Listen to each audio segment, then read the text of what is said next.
چلو سیکھیں قرآن و سنت کی باتیں جو مہکائیں دن اور کرے نور راتیں، کھلے آنکھ صلی علی کہتے کہتے۔ الحمدللہ رب العالمین والصلاة والسلام علی خاتم النبیین، اما بعد فاعوذ باللہ من الشیطان الرجیم، بسم اللہ الرحمن الرحیم۔ الصلاة والسلام علیکہ یا رسول اللہ وعلی آلک واصحابک یا حبیب اللہ، الصلاة والسلام علیکہ یا نبی اللہ وعلی آلک واصحابک یا نور اللہ۔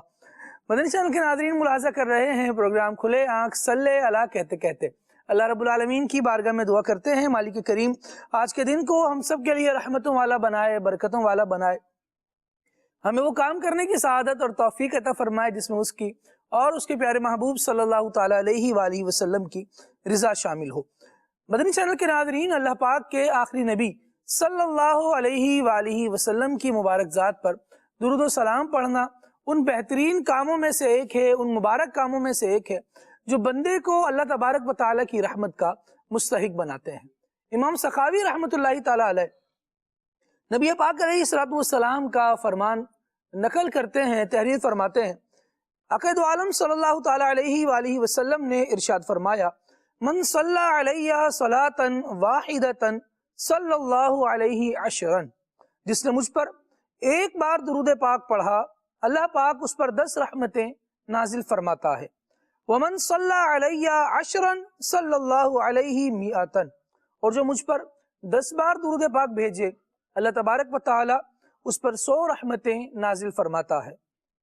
ومن صلی علیہ مئۃ کتب اللہ لہ بین عینیہ براءۃ من النفاق و براءۃ من النار، اور جو مجھ پر 100 بار درود پاک پڑھے تو اللہ پاک اس کی آنکھوں کے درمیان تحریر فرما دیتا ہے، لکھ دیتا ہے کہ یہ بندہ نفاق اور دوزخ کی آگ سے آزاد ہے۔ وَأَسْكَنَهُ اللَّهُ يَوْمَ الْقِيَامَةِ مَعَ الشُّهَدَاءِ، مزید فضیلت یہ بھی ملتی ہے کہ اللہ تبارک و تعالیٰ قیامت کے دن اس کو شہیدوں کے ساتھ رکھے گا۔ سبحان اللہ، یہ سید عالم صلی اللہ تعالیٰ علیہ وآلہ وسلم کا مقام ہے اللہ تبارک و تعالیٰ کی بارگاہ میں کہ بندہ ان پر درود پڑھتا ہے تو اللہ اس بندے پر رحمتیں سلامتیاں نازل فرماتا ہے اور اس کو قیامت کے دن کے لیے بھی خوشخبریاں عطا فرماتا ہے۔ تو کیوں نہ ہم درود پاک کو اپنے معمولات میں شامل کریں، اپنے ورد زباں بنائیں اور سید عالم صلی اللہ تعالیٰ علیہ وآلہ وسلم پر درود و سلام پڑھتے جائیں اور بروز قیامت آقا دو عالم صلی اللہ تعالیٰ علیہ وآلہ وسلم کے قرب کی منزلیں طے کرتے چلے جائیں۔ آئیے حصول برکت کے لیے، نزول رحمت کے لیے اللہ پاک کے آخری نبی صلی اللہ علیہ وآلہ وسلم کی مبارک ذات پر درود پڑھتے ہیں۔ صلو علی الحبیب صلی اللہ تعالی علی محمد صلی اللہ علیہ وآلہ وسلم۔ آئیے سنتے ہیں تلاوت قرآن ترجمے کے ساتھ۔ اعوذ باللہ من الشیطان الرجیم، میں اللہ تعالیٰ کی پناہ میں آتا ہوں شیطان مردود سے۔ بسم اللہ الرحمن الرحیم، اللہ کے نام سے شروع جو نہایت مہربان رحم والا۔ كتب عليكم إذا حضر أحدكم الموت إن ترك خيرا الوصية للوالدين والأقربين بالمعروف حقا على المتقين۔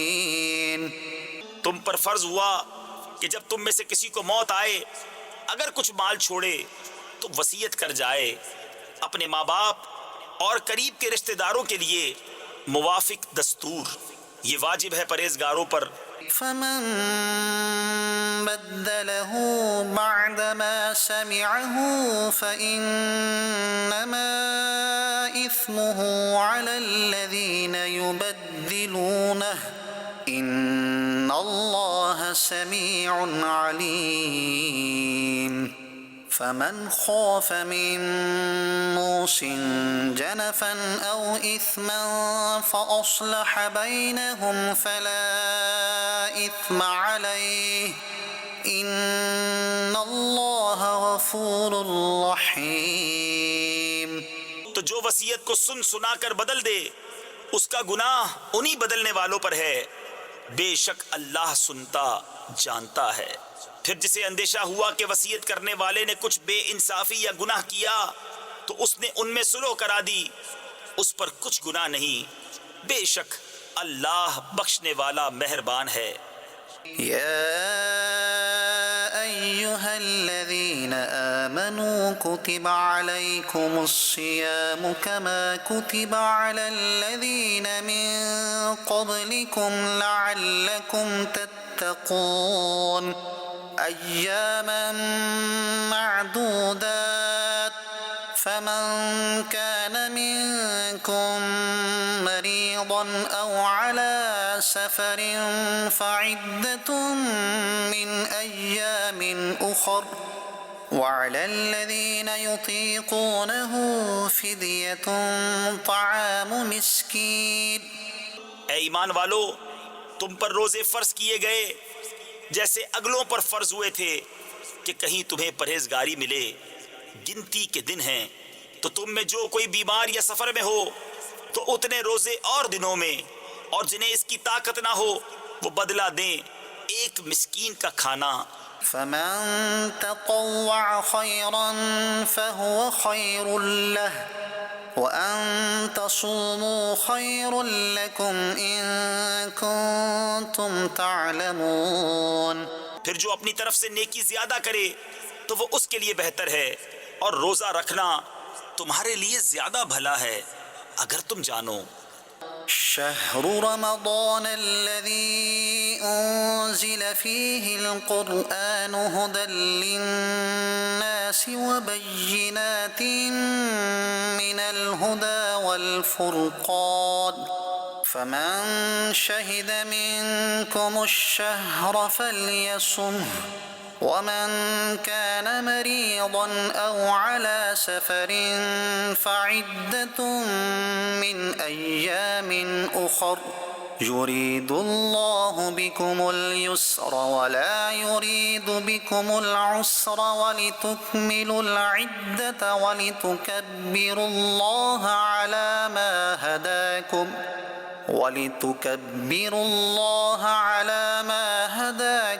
وَلَعَلَّكُمْ تَشْكُرُونَ. رمضان کا مہینہ جس میں قرآن اترا، لوگوں کے لیے ہدایت اور رہنمائی اور فیصلہ کی روشن باتیں، تو تم میں جو کوئی یہ مہینہ پائے ضرور اس کے روزے رکھے، اور جو بیمار یا سفر میں ہو تو اتنے روزے اور دنوں میں. اللہ تم پر آسانی چاہتا ہے اور تم پر دشواری نہیں چاہتا، اور اس لیے کہ تم گنتی پوری کرو اور اللہ کی بڑائی بولو اس پر کہ اس نے تمہیں ہدایت کی اور کہیں تم حق گزار ہو. وَإِذَا سَأَلَكَ عِبَادِي عَنِّي فَإِنِّي قَرِيبٌ أُجِيبُ دَعْوَةَ الدَّاعِ إِذَا دَعَانِ فَلْيَسْتَجِيبُوا لِي وَلْيُؤْمِنُوا بِي لَعَلَّهُمْ يَرْشُدُونَ. اور اے محبوب، جب تم سے میرے بندے مجھے پوچھے تو میں نزدیک ہوں، دعا قبول کرتا ہوں پکارنے والے کی. جب مجھے پکارے تو انہیں چاہیے میرا حکم مانیں اور مجھ پر ایمان لائیں کہ کہیں راہ پائیں. صدق اللہ العظیم. سبحان اللہ سبحان اللہ. اللہ رب العالمین نور قرآن سے ہمارے قلوب اور ہمارے ذہن کو منور فرمائے. مدنی چینل کے ناظرین، قرآن مجید کی آیات بینات ماہ مبارک ماہ رمضان کے تعلق سے بیان فرما رہی ہیں کہ یہ وہ ماہ مبارک ہے کہ جس میں اللہ تبارک و تعالیٰ نے قرآن کو نازل فرمایا ہے. وہ قرآن جو حق اور باطل کے درمیان فرق کرنے والا ہے، وہ قرآن جو لوگوں کی ہدایت لے کر اللہ رب العالمین کی طرف سے آیا ہے. یقیناً قرآن مجید میں ہدایت موجود ہے، اور زندگی ایک مسلمان کو کس طرح سے گزارنی چاہیے، کیسے بسر کرنی چاہیے، یہ رہنمائی قرآن مجید کرتا ہے. ہمیں چاہیے کہ ہم قرآن مجید کو پڑھنے والے بن جائیں، اس کو سمجھنے والے بن جائیں. ماہ رمضان آ رہا ہے، اس میں خصوصی عبادت جو مسلمانوں پر ایک فرض کی گئی وہ ہیں روزے. یا ایھا الذین آمنوا کتب علیکم الصیام، اے ایمان والو تم پر روزے فرض کر دیے گئے، کما کتب علی الذین من قبلکم، جیسے تم سے پہلے لوگوں پر فرض کیے گئے تھے، لعلکم تتقون، فرمایا جا رہا ہے تاکہ تمہیں پرہیزگاری ملے۔ تو ہم اپنے آپ سے یہ سوال کریں کہ کیا ہم پرہیزگاری کے متلاشی ہیں؟ کیا ہم اسے ڈھونڈتے ہیں؟ کیا ہم چاہتے ہیں کہ ہم بھی اللہ تبارک و تعالیٰ کے نیک بندے بن جائیں، اس سے ڈرنے والے بن جائیں، اس کا خوف اختیار کرنے والے بن جائیں، اس کی رضا کے کام کرنے والے بن جائیں؟ یقیناً اولین طور پر تو ایک مسلمان یہی چاہتا ہے کہ میں اللہ کا پیارا بن جاؤں، اللہ تبارک و تعالیٰ کی رحمت مجھے ملے۔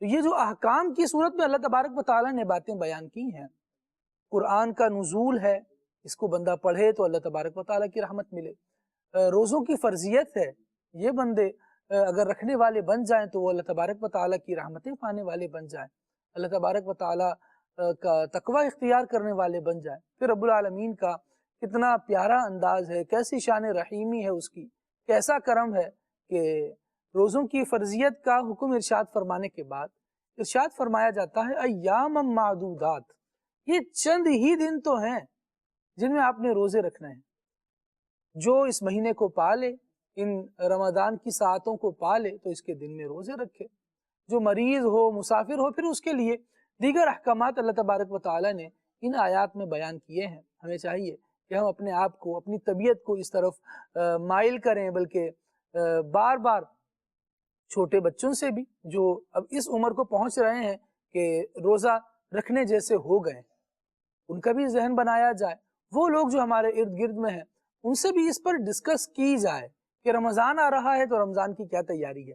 تیاری میں بہت سے لوگ یہ گن رہے ہوتے ہیں کہ جناب کیا بنے گا، کیا کھائیں گے، کس وقت کیا کریں گے، یہ ساری چیزیں اپنی جگہ ہیں، لیکن ہمارے لیے رمضان کی تیاری میں ایک اور بات یہ بھی ہونی چاہیے کہ رمضان تو بخشش کا مہینہ ہے، رمضان تو اللہ تبارک و تعالیٰ کی رحمت کا مہینہ ہے، جہنم سے آزادی پانے کا مہینہ ہے۔ تو رحمت پانے کے لیے، مغفرت پانے کے لیے، جہنم سے آزادی پانے کے لیے، اس کے لیے ہماری کیا تیاری ہے؟ اس تیاری پر بھی اگر ہم آپس میں گفتگو کرنے والے بن جائیں، کوئی نیکی ایسی طے کر لیں کہ ہم نے یہ کام کرنا ہے، ہم نے اتنی مرتبہ درود پاک پڑھنا ہے، کوئی بھی فگر، کوئی بھی عدد جو ہے وہ آپ اپنے لیے فوکس کر لیں، فکس کر لیں، اور پھر اسی کے مطابق کوشش کریں، اور اس سے بڑھ جائیں تو سمجھیں کہ آج ہدف پورا ہو گیا۔ تو اس طرح انشاءاللہ ماہ رمضان کا ہم اچھے انداز سے استقبال بھی کرنے میں کامیاب ہو جائیں گے، اور جب اس کو پا لیں گے تو اللہ کی رحمت پانے میں بھی اس میں کامیاب ہو جائیں گے۔ اللہ تبارک و تعالی ہمیں ماہ رمضان کا بھی خوب ادب اور احترام عطا فرمائے، اور اپنی مبارک ذات سے بھی خوب لو لگائے رکھنے کی توفیق عطا فرمائے، آمین بجاہ النبی الامین صلی اللہ علیہ وآلہ وسلم۔ ابھی بڑھتے ہیں عدنان بھائی کی طرف اور ایک کلام سنتے ہیں برادر اعلی حضرت استاد دمن شہنشاہ سخن مولانا حسن رضا خان رحمت اللہ علیہ کا۔ صلو الحبیب صلی اللہ تعالی علی محمد صلی اللہ علیہ وسلم۔ صلو علیہ وآلہ، صلو علیہ وآلہ، صلو علیہ وآلہ، صلو علیہ وآلہ، صلو علیہ وآلہ۔ بلغ العلا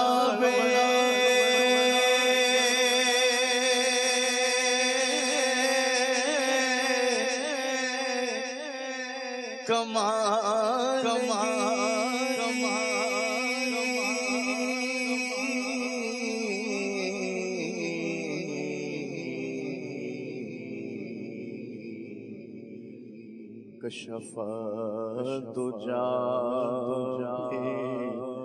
جمالہ،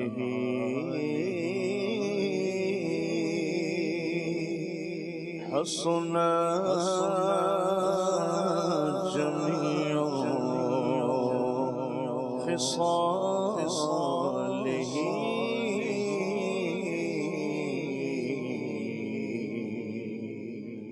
صلوا عليه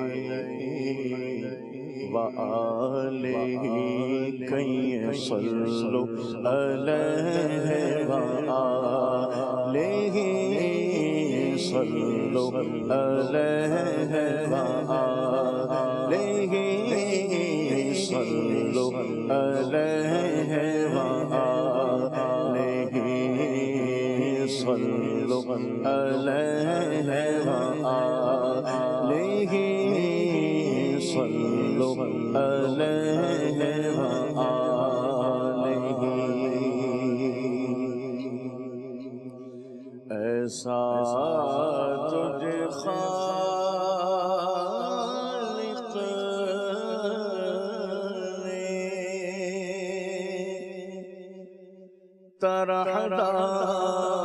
طرحدار بنایا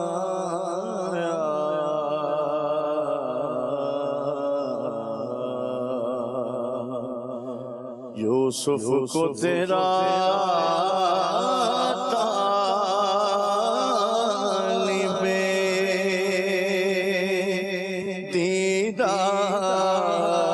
دیدار بنایا یوسف کو تیرا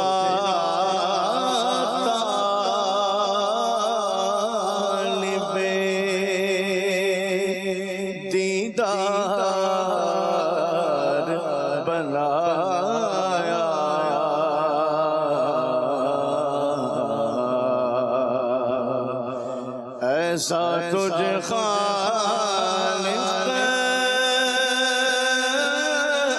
نے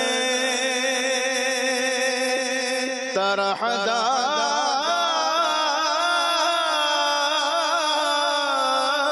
بنایا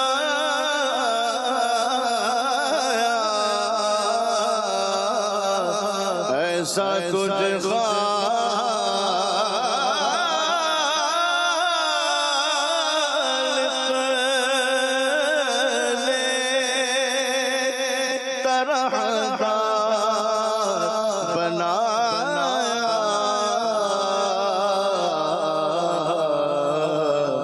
یوسف کو تیرا طالب دیدار بنایا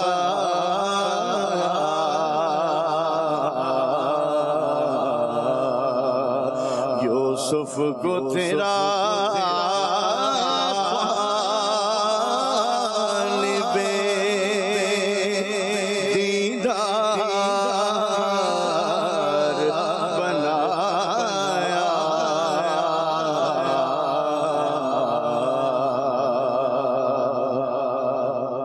کون ہے بنائے گئے سرکار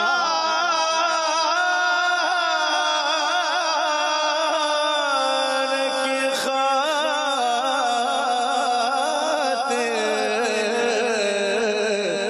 کون ہے بنائے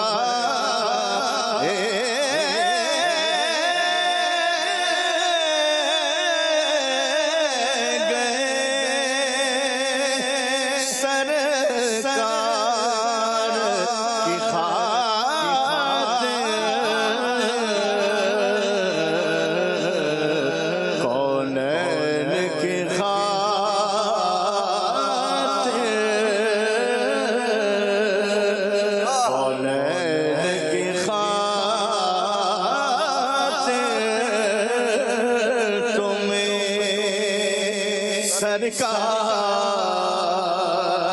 بنایا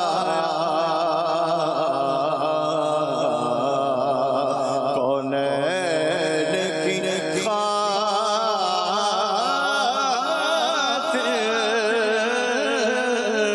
تمہیں سرکار بنایا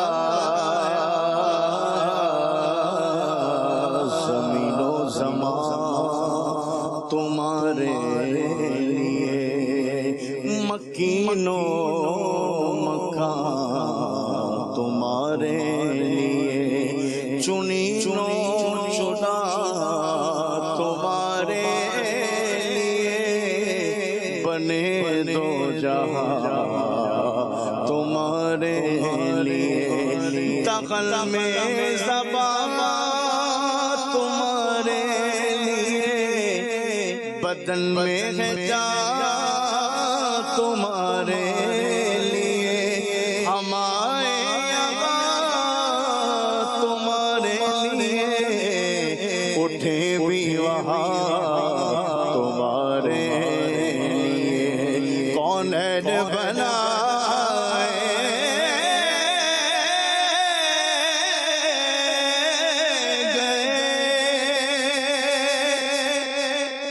سرکار کی خاطر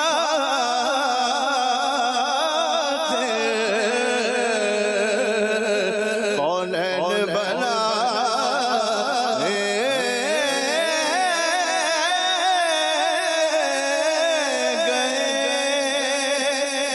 سرکار کی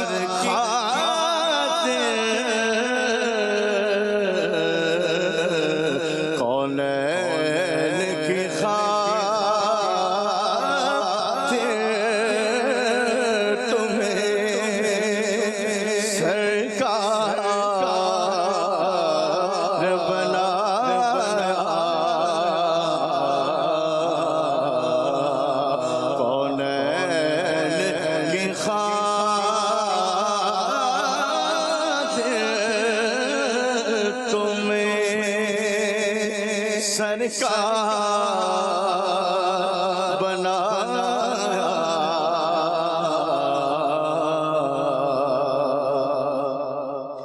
کنجی تمہیں دی اپنے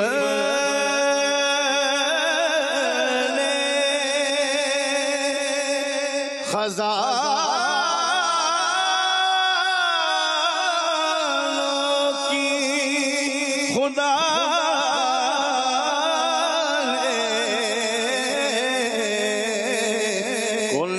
تمہیں دی اپنے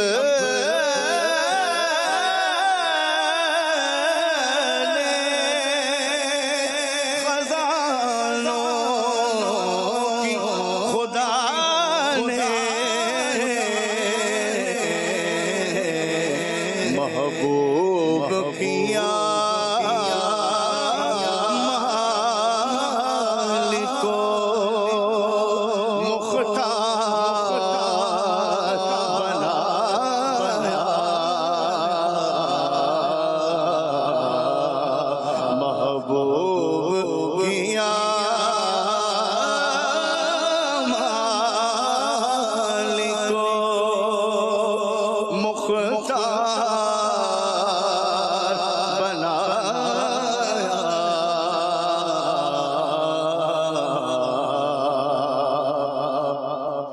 عالم کے سلادین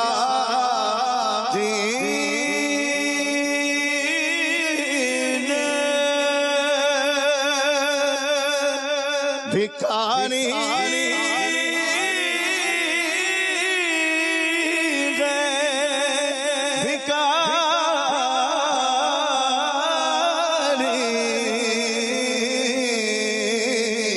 عالم کے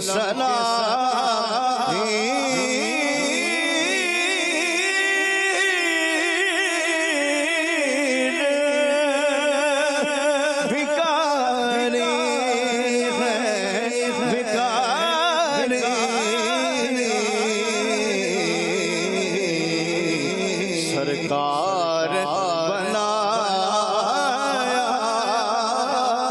تمہیں سرکار بنایا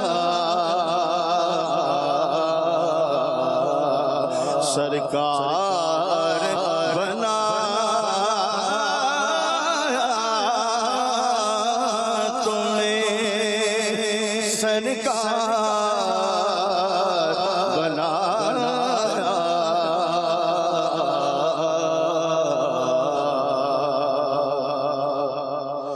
انوار تجلی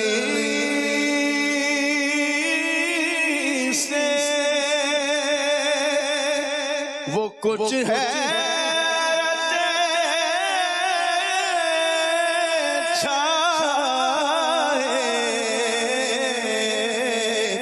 انوار تجلی سے وہ کچھ غیرت چھائے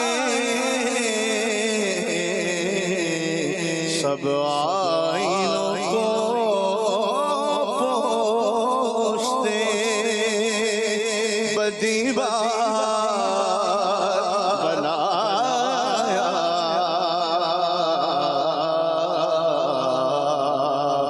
یوسف کو تیرا طالب دیدار بنایا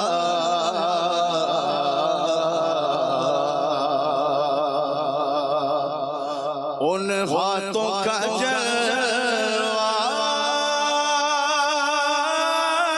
تھا کہ اے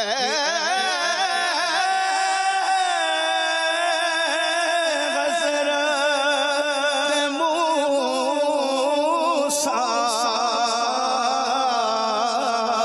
ان ہاتھوں کا جلوہ تھا یہ اے حضرت موسیٰ جس نے ید بیضا کو ضیاء بار بنایا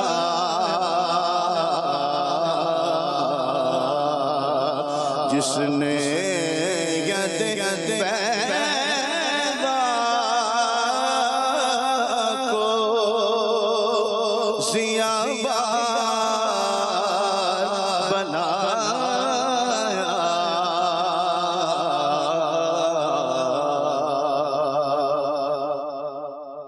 ان کے لب رنگی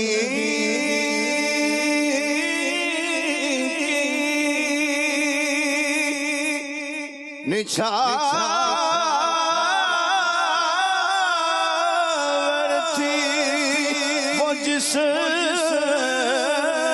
نے ان کے لب رنگی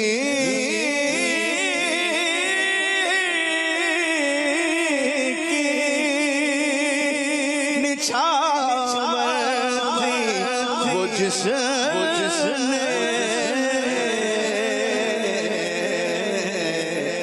پتھر میں حسن لالے پرنوار بنایا پتھر میں حسن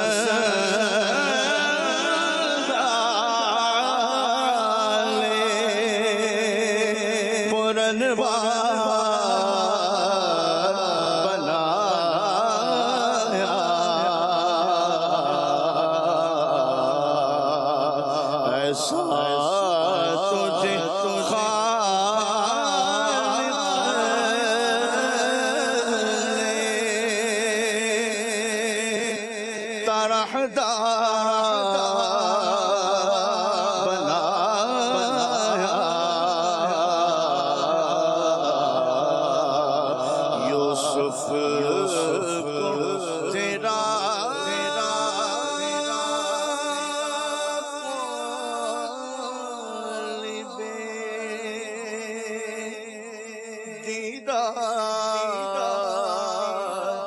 بنا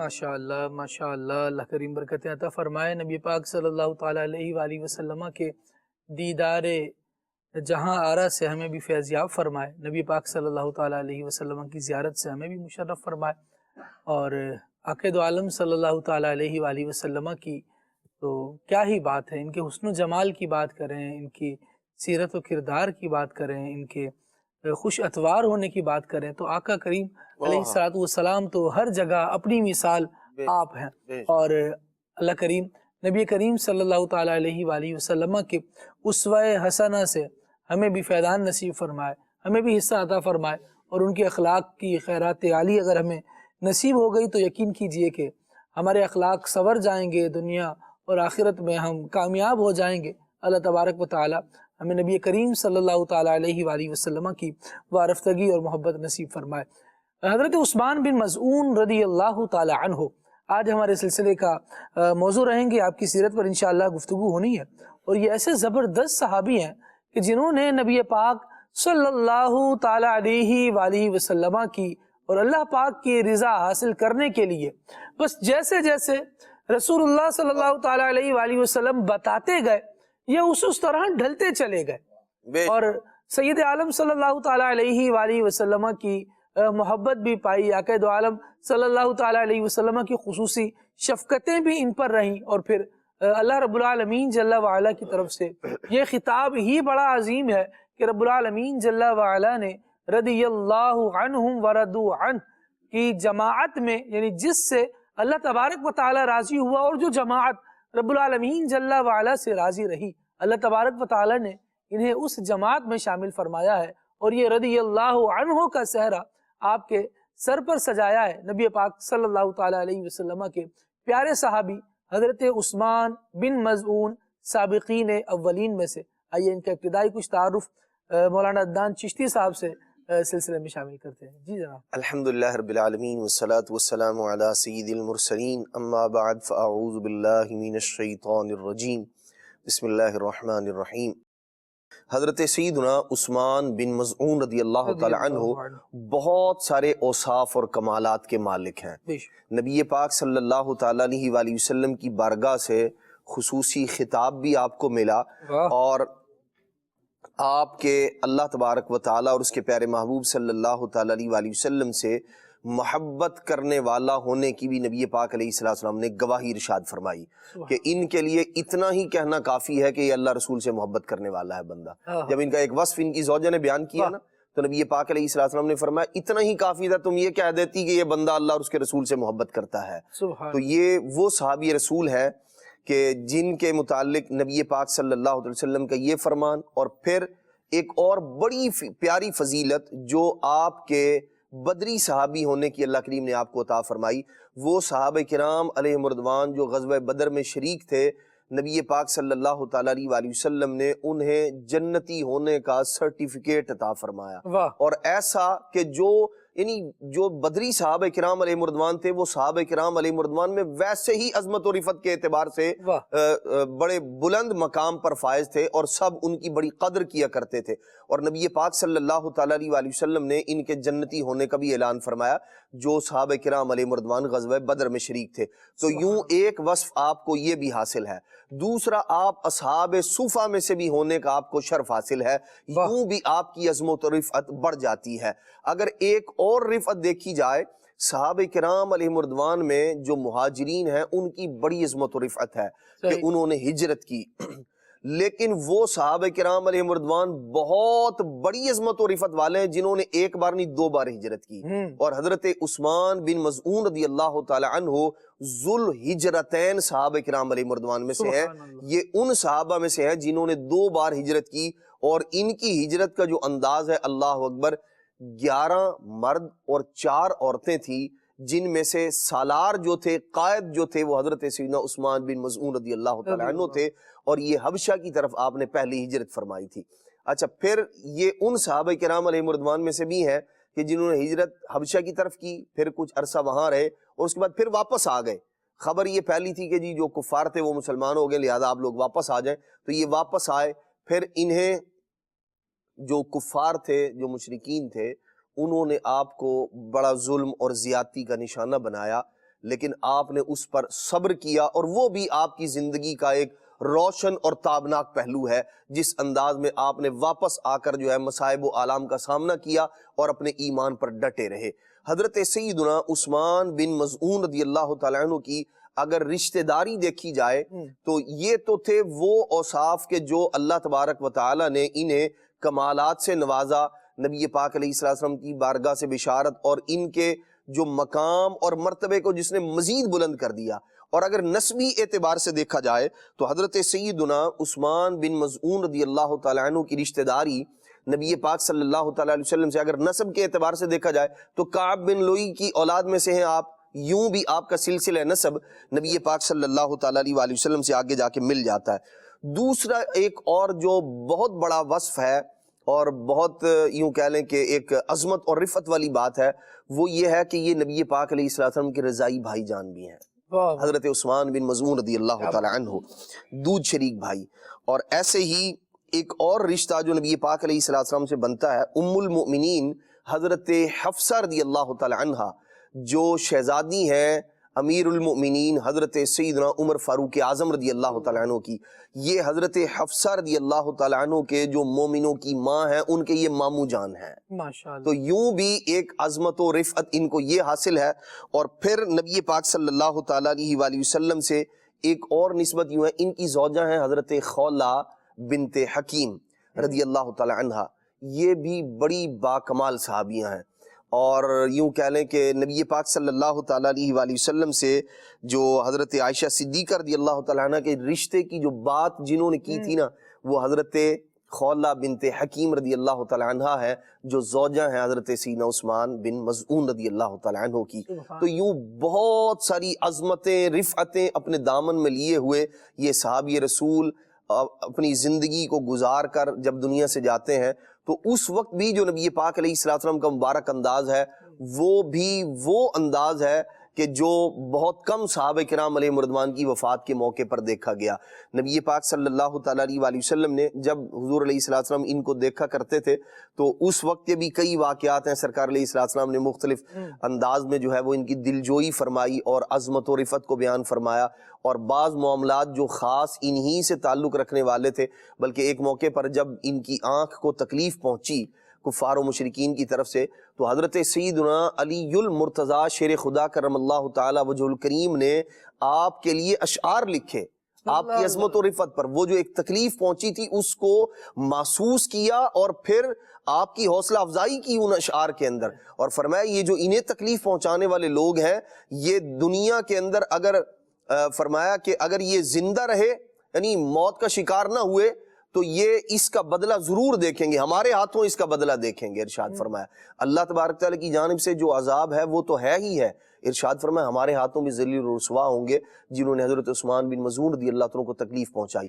بالکل ابتدائی دور میں آپ کو اللہ تبارک تعالیٰ نے ایمان کی دولت سے سرفراز فرمایا، اور انتہائی عابد، زاہد اور انتہائی سادگی پسند صحابی رسول ہیں یہ۔ یعنی اس دور کی بات ہے آپ رضی اللہ تعالیٰ عنہ کا قبول اسلام، جب اسلام کو چھپانا بھی ایک ذمہ داری ہوا کرتا تھا۔ بالکل بالکل، یعنی اس وقت میں اسلام کا ظاہر کرنا لوگوں کے لیے وہ جو کفار و مشرکین تھے وہ کس قدر ظلم اور زیادتی کیا کرتے تھے، بلکہ وہ صحابہ کرام علیہ رضوان جو حبشہ سے واپس آئے تھے تو یہ یہاں آ کر مکہ میں روح پوش ہو گئے تھے تاکہ لوگ انہیں تلاش نہ کر سکیں۔ اور وجہ کیا تھی؟ وجہ یہ تھی کہ جس کے بارے میں پتہ چلتا تھا پھر کفار و مشرکین انہیں تکلیفیں دیا کرتے تھے، اذیتیں پہنچایا کرتے تھے مختلف انداز میں، اور حضرت سیدنا عثمان بن مظعون رضی اللہ عنہ کے ساتھ بھی اسی طرح کا معاملہ کیا گیا، لیکن آپ صبر و استقلال کے پیکر بنے رہے، بلکہ ایک آنکھ آپ کی اس کو تکلیف پہنچی، اور جب آپ کو وہ جو ولید بن مغیرہ تھا، وہ پورا ایک واقعہ انشاءاللہ آگے ہم بیان کریں گے، تو اس وقت جو آپ کے کلمات تھے نا وہ بھی آپ کی جواں مردی اور اللہ تبارک و تعالیٰ کی رضا پر راضی رہنے پر دلالت کرنے والے الفاظ ہیں۔ اللہ اکبر، اللہ اکبر۔ اللہ رب العالمین جل وعلا اپنے بندوں کو آزماتا ہے، ان پر مصیبتیں بھی آتی ہیں اور مختلف طرح کی آزمائشیں بھی آتی ہیں، کبھی بھوک کی کمی ہے، کبھی فاقہ مستی کا دورہ ہوتا ہے، کبھی ایسا حال ہے کہ پہننے کو کچھ نہیں ہے، کبھی ایسا ہے کہ سر چھپانے کو جگہ نہیں ہے، لیکن جو ثابت الایمان کامل الایمان افراد ہوتے ہیں اس وقت تو ان کا یوں سمجھیں کہ جانچ ہو رہی ہوتی ہے کہ یہ کیا ہے، یہ کتنے کھرے ہیں. اور نبی پاک علیہ الصلوۃ والسلام کے صحابہ نے، یعنی یہ وہ صحابہ ہیں جن کو رب العالمین جل وعلا نے ارشاد فرمایا ہے اولئک الذین امتحن اللہ قلوبہم للتقوی. اللہ تبارک و تعالیٰ نے ان کے دلوں کو تقوی کے لیے چن لیا. یہ وہ لوگ ہیں کہ ان الذین قالوا ربنا اللہ ثم استقاموا، یہ وہ لوگ ہیں جنہوں نے یہ کہا کہ اللہ ہمارا رب ہے، لیکن یہ کہہ کر انہوں نے پھر ہاتھ نہیں جھاڑے، مشکل آنے پر کہیں اور نہیں بھاگے، بلکہ ثم استقاموا، پھر یہ ایمان لانے کے بعد اس پر ڈٹے رہے. پھر کیسی ہی آزمائشیں آئیں، کیسی ہی تکلیفیں آئیں، کیسی ہی مصیبتیں آئیں، نبی کریم صلی اللہ تعالی علیہ وآلہ وسلم ہی کی بارگاہ انہیں جائے پناہ لگتی تھی. یہ یہیں آ کر اپنے دکھوں کا مداوع چاہتے تھے. سید عالم صلی اللہ تعالی علیہ وآلہ وسلم کی بارگاہ میں ساری باتیں بیان کر دیا کرتے تھے کہ یا رسول اللہ ہم آپ پر ایمان لائے ہیں اور اس پر دیکھیے ہمارے ساتھ کیا ہو رہا ہے. نبی پاک صلی اللہ تعالی علیہ وآلہ وسلم بھی انہیں تسلیاں دیتے. اللہ تبارک و تعالیٰ قرآن مجید کی آیات نازل فرماتا، اور جو بڑے مرتبے والے صحابہ کرام علیہ رضوان تھے وہ آپس میں اپنے مسلمان بھائیوں کی، یہ بڑا زبردست پہلو ہے، یعنی صحابہ کرام علیہ رضوان کی سبھی کی سیرت کو دیکھا جائے تو یہ بڑا عمدہ پہلو ہے کہ جو مصیبت میں آیا نا تو پھر ایسا نہیں ہوا کہ اسے مصیبت میں چھوڑ دیا گیا، بلکہ دیگر افراد اس کے قریب آتے تھے، اس کی داد رسی کیا کرتے تھے. حضرت علی المرتضیٰ رضی اللہ تعالیٰ عنہ کہتے تھے تم میرے بھائی ہو، جو تمہارے ساتھ کچھ کرے گا وہ اس کو پھر میں دیکھوں گا. یعنی ایک ایسا معاملہ جو واقعی آپس کی محبت پر دلالت کرتا ہے، وہ پھر ایک دوسرے کی خیر خواہی میں لگے رہنا. کہیں ایسی بات ہو کہ جس سے اسلام کی عزت کا معاملہ ہو تو یہاں سارے کے سارے صحابہ آگے سے آگے بڑھ کر چاہتے تھے کہ نہیں ہم اس میں ہاتھ بٹا لیں، ہم اسلام کے لیے زندہ ہیں، ہم رسول اللہ کے فرمان کے لیے زندہ ہیں، ہم دین کے پیغام کو عام کرنے کے لیے زندہ ہیں. مدنی چینل کے ناظرین، ان کا طریقہ زندگی یہ تھا، ان کا طرز زندگی یہ تھا. کیا ہماری زندگی میں بھی ایسے نیکی کی دعوت کو اہم کرنا ہے؟ کیا ہماری زندگی میں بھی اسلام کے پیغام کو لے کر ایسے آگے بڑھنا ہے؟ کیا ہم بھی اس لیے جی رہے ہیں کہ میرے تو آپ ہی سب کچھ ہیں رحمت عالم، میں جی رہا ہوں زمانے میں آپ ہی کے لیے؟ کیا یہ صرف ایک شعر رہے گا یا ہم اپنی زندگی کو سید عالم صلی اللہ تعالی علیہ وآلہ وسلم کی سنتوں کو عام کرنے کے لیے بھی کچھ لگائیں گے؟ الحمدللہ مدنی چینل کے ناظرین، دعوت اسلامی کا دینی ماحول جو ہے یہ سید عالم صلی اللہ تعالی علیہ وآلہ وسلم کی محبت سکھاتا ہے. عقائد عالم صلی اللہ تعالی علیہ وآلہ وسلم کی جو سنتوں پر عمل کرنا چاہتے ہیں ان کی معاونت کرتا ہے. جو فرائض کی پابندی کرنا چاہتے ہیں، دعوت اسلامی کے دینی ماحول سے وابستہ ہوتے ہیں، الحمدللہ فرائض کی پابندی پر بھی استقامت مل رہی ہوتی ہے. اور یہ وہی انداز ہے جو صحابہ کرام علیہ رضوان کے مابین ہوا کرتا تھا کہ وہ نیکی کے کاموں میں ایک دوسرے کی مدد کرنے والے ہوتے اور برائی سے روکنے والے ہوتے تھے. اللہ تبارک و تعالی ہمیں بھی یہ اعلیٰ اور صاف نصیب فرمائے. دعوت اسلامی کے دینی ماحول سے جڑ جائیے. ان پیارے افراد کی جب ہم سیرتوں کو سنتے ہیں تو پھر دل اور جھومتا ہے اور دل اسلام کے نزدیک ہونے کا چاہتا ہے. میں چاہوں گا کہ فضیل بھائی اس حوالے سے کچھ ارشاد فرمائیں کہ آپ رضی اللہ تعالیٰ عنہ عبادات سے کیسے محبت کرتے تھے، اور جب سید عالم صلی اللہ تعالیٰ علیہ وآلہ وسلم کسی چیز کے فضائل کو بیان فرمائیں تو آپ کا کیا انداز ہوتا تھا اسے لینے کا؟ بسم اللہ الرحمن الرحیم. خالد بھائی، علماء کرام نے یہ بات کتابوں میں ذکر فرمائی ہے کہ جہاں اللہ پاک کے نیک بندوں کا ذکر ہوتا ہے وہاں پر رحمتوں کا نزول ہوتا ہے. بے شک بے شک. اور اگر نیک بھی وہ نیک ہوں جو نبی پاک صلی اللہ علیہ وسلم کے صحابہ ہوں، جن کے بارے میں پیارے آقا صلی اللہ علیہ وسلم نے ارشاد فرمایا ہو کہ تم ان میں سے میرے صحابہ اس ستاروں کی مانند ہیں، تم جس کی بھی اتباع کرو گے ہدایت پا جاؤ گے. یعنی جب ذکر ہی ان صحابہ کرام کا ہو جن کو قرآن پاک میں فرمایا گیا ہو وَكُلًّا وَعَدَ اللَّهُ الْحُسْنَى، کہ تمام سے اللہ پاک نے حسنہ کا وعدہ فرمایا ہے، یعنی جنت کا وعدہ فرمایا ہے. یعنی ہر صحابی یہ جنتی ہے. اور پھر نبی پاک صلی اللہ علیہ وسلم نے جن کے بارے میں فرمایا ہو السلف الصالح، یعنی فرمایا کہ یہ نیک بزرگ ہیں جن کو نبی پاک صلی اللہ علیہ وسلم نیک فرما رہے ہوں. جب ان کا ذکر کیا جائے تو اللہ کی رحمت سے امید ہے کہ وہاں پر اللہ کی خاص رحمتوں کا نزول ہوگا. تو آج ہمارا ٹاپک بھی سیدنا عثمان بن مظعون رضی اللہ عنہ ہے۔ آپ رضی اللہ عنہ کے جیسا کہ ہمارے عدنان بھائی نے بتایا کہ مختلف پہلو ہیں زندگی کے، جیسا کہ اسلام جب آپ نہیں لائے تھے تو اس وقت کی آپ کی اپنی ایک زندگی تھی، آپ اہل ثروت میں سے تھے، یعنی آپ مالدار تھے آپ، اور جب آپ اسلام لے کر آ گئے تو پھر آپ کی زندگی بالکل چینج ہو گئی۔ آپ رضی اللہ عنہ نے اپنی زندگی کو دین اسلام کی خدمت کے لیے وقف کر دیا، اور جب ہم ان کی کئی پہلو ہیں، ایک پہلو پر میں گفتگو کرنا چاہوں گا، وہ ہے کہ آپ رضی اللہ عنہ نے اپنی زندگی کو اسلام لانے کے بعد اسلام کے بتائے ہوئے اصولوں کے مطابق اور نبی پاک صلی اللہ علیہ وسلم کی بتائی ہوئی تعلیمات کے مطابق اپنی زندگی کو ڈھال لیا تھا، اور پھر تکالیف، پریشانیاں، مصیبتیں، ان کو آپ نے بہت فیس کیا، بہت برداشت کیا۔ خالد بھائی، آج معاشرے کے اندر جہاں بہت ساری چیزیں ہمیں نظر آتی ہیں، وہیں پر ایک چیز یہ نظر آتی ہے کہ تکالیف، پریشانیاں، مصیبتوں پر صبر نہیں ہے، بے صبری ہے۔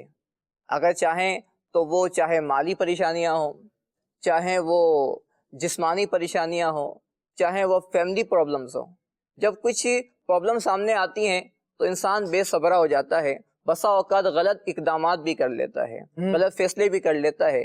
لیکن ان صحابہ کی اگر زندگی کو دیکھتے ہیں تو ان صحابہ نے آنے والی مصیبتوں کو کس طرح فیس کیا، کس طرح ان کو ہینڈل کیا، اور پھر اپنی جو منزل ہے اس طرف بڑھتے رہے۔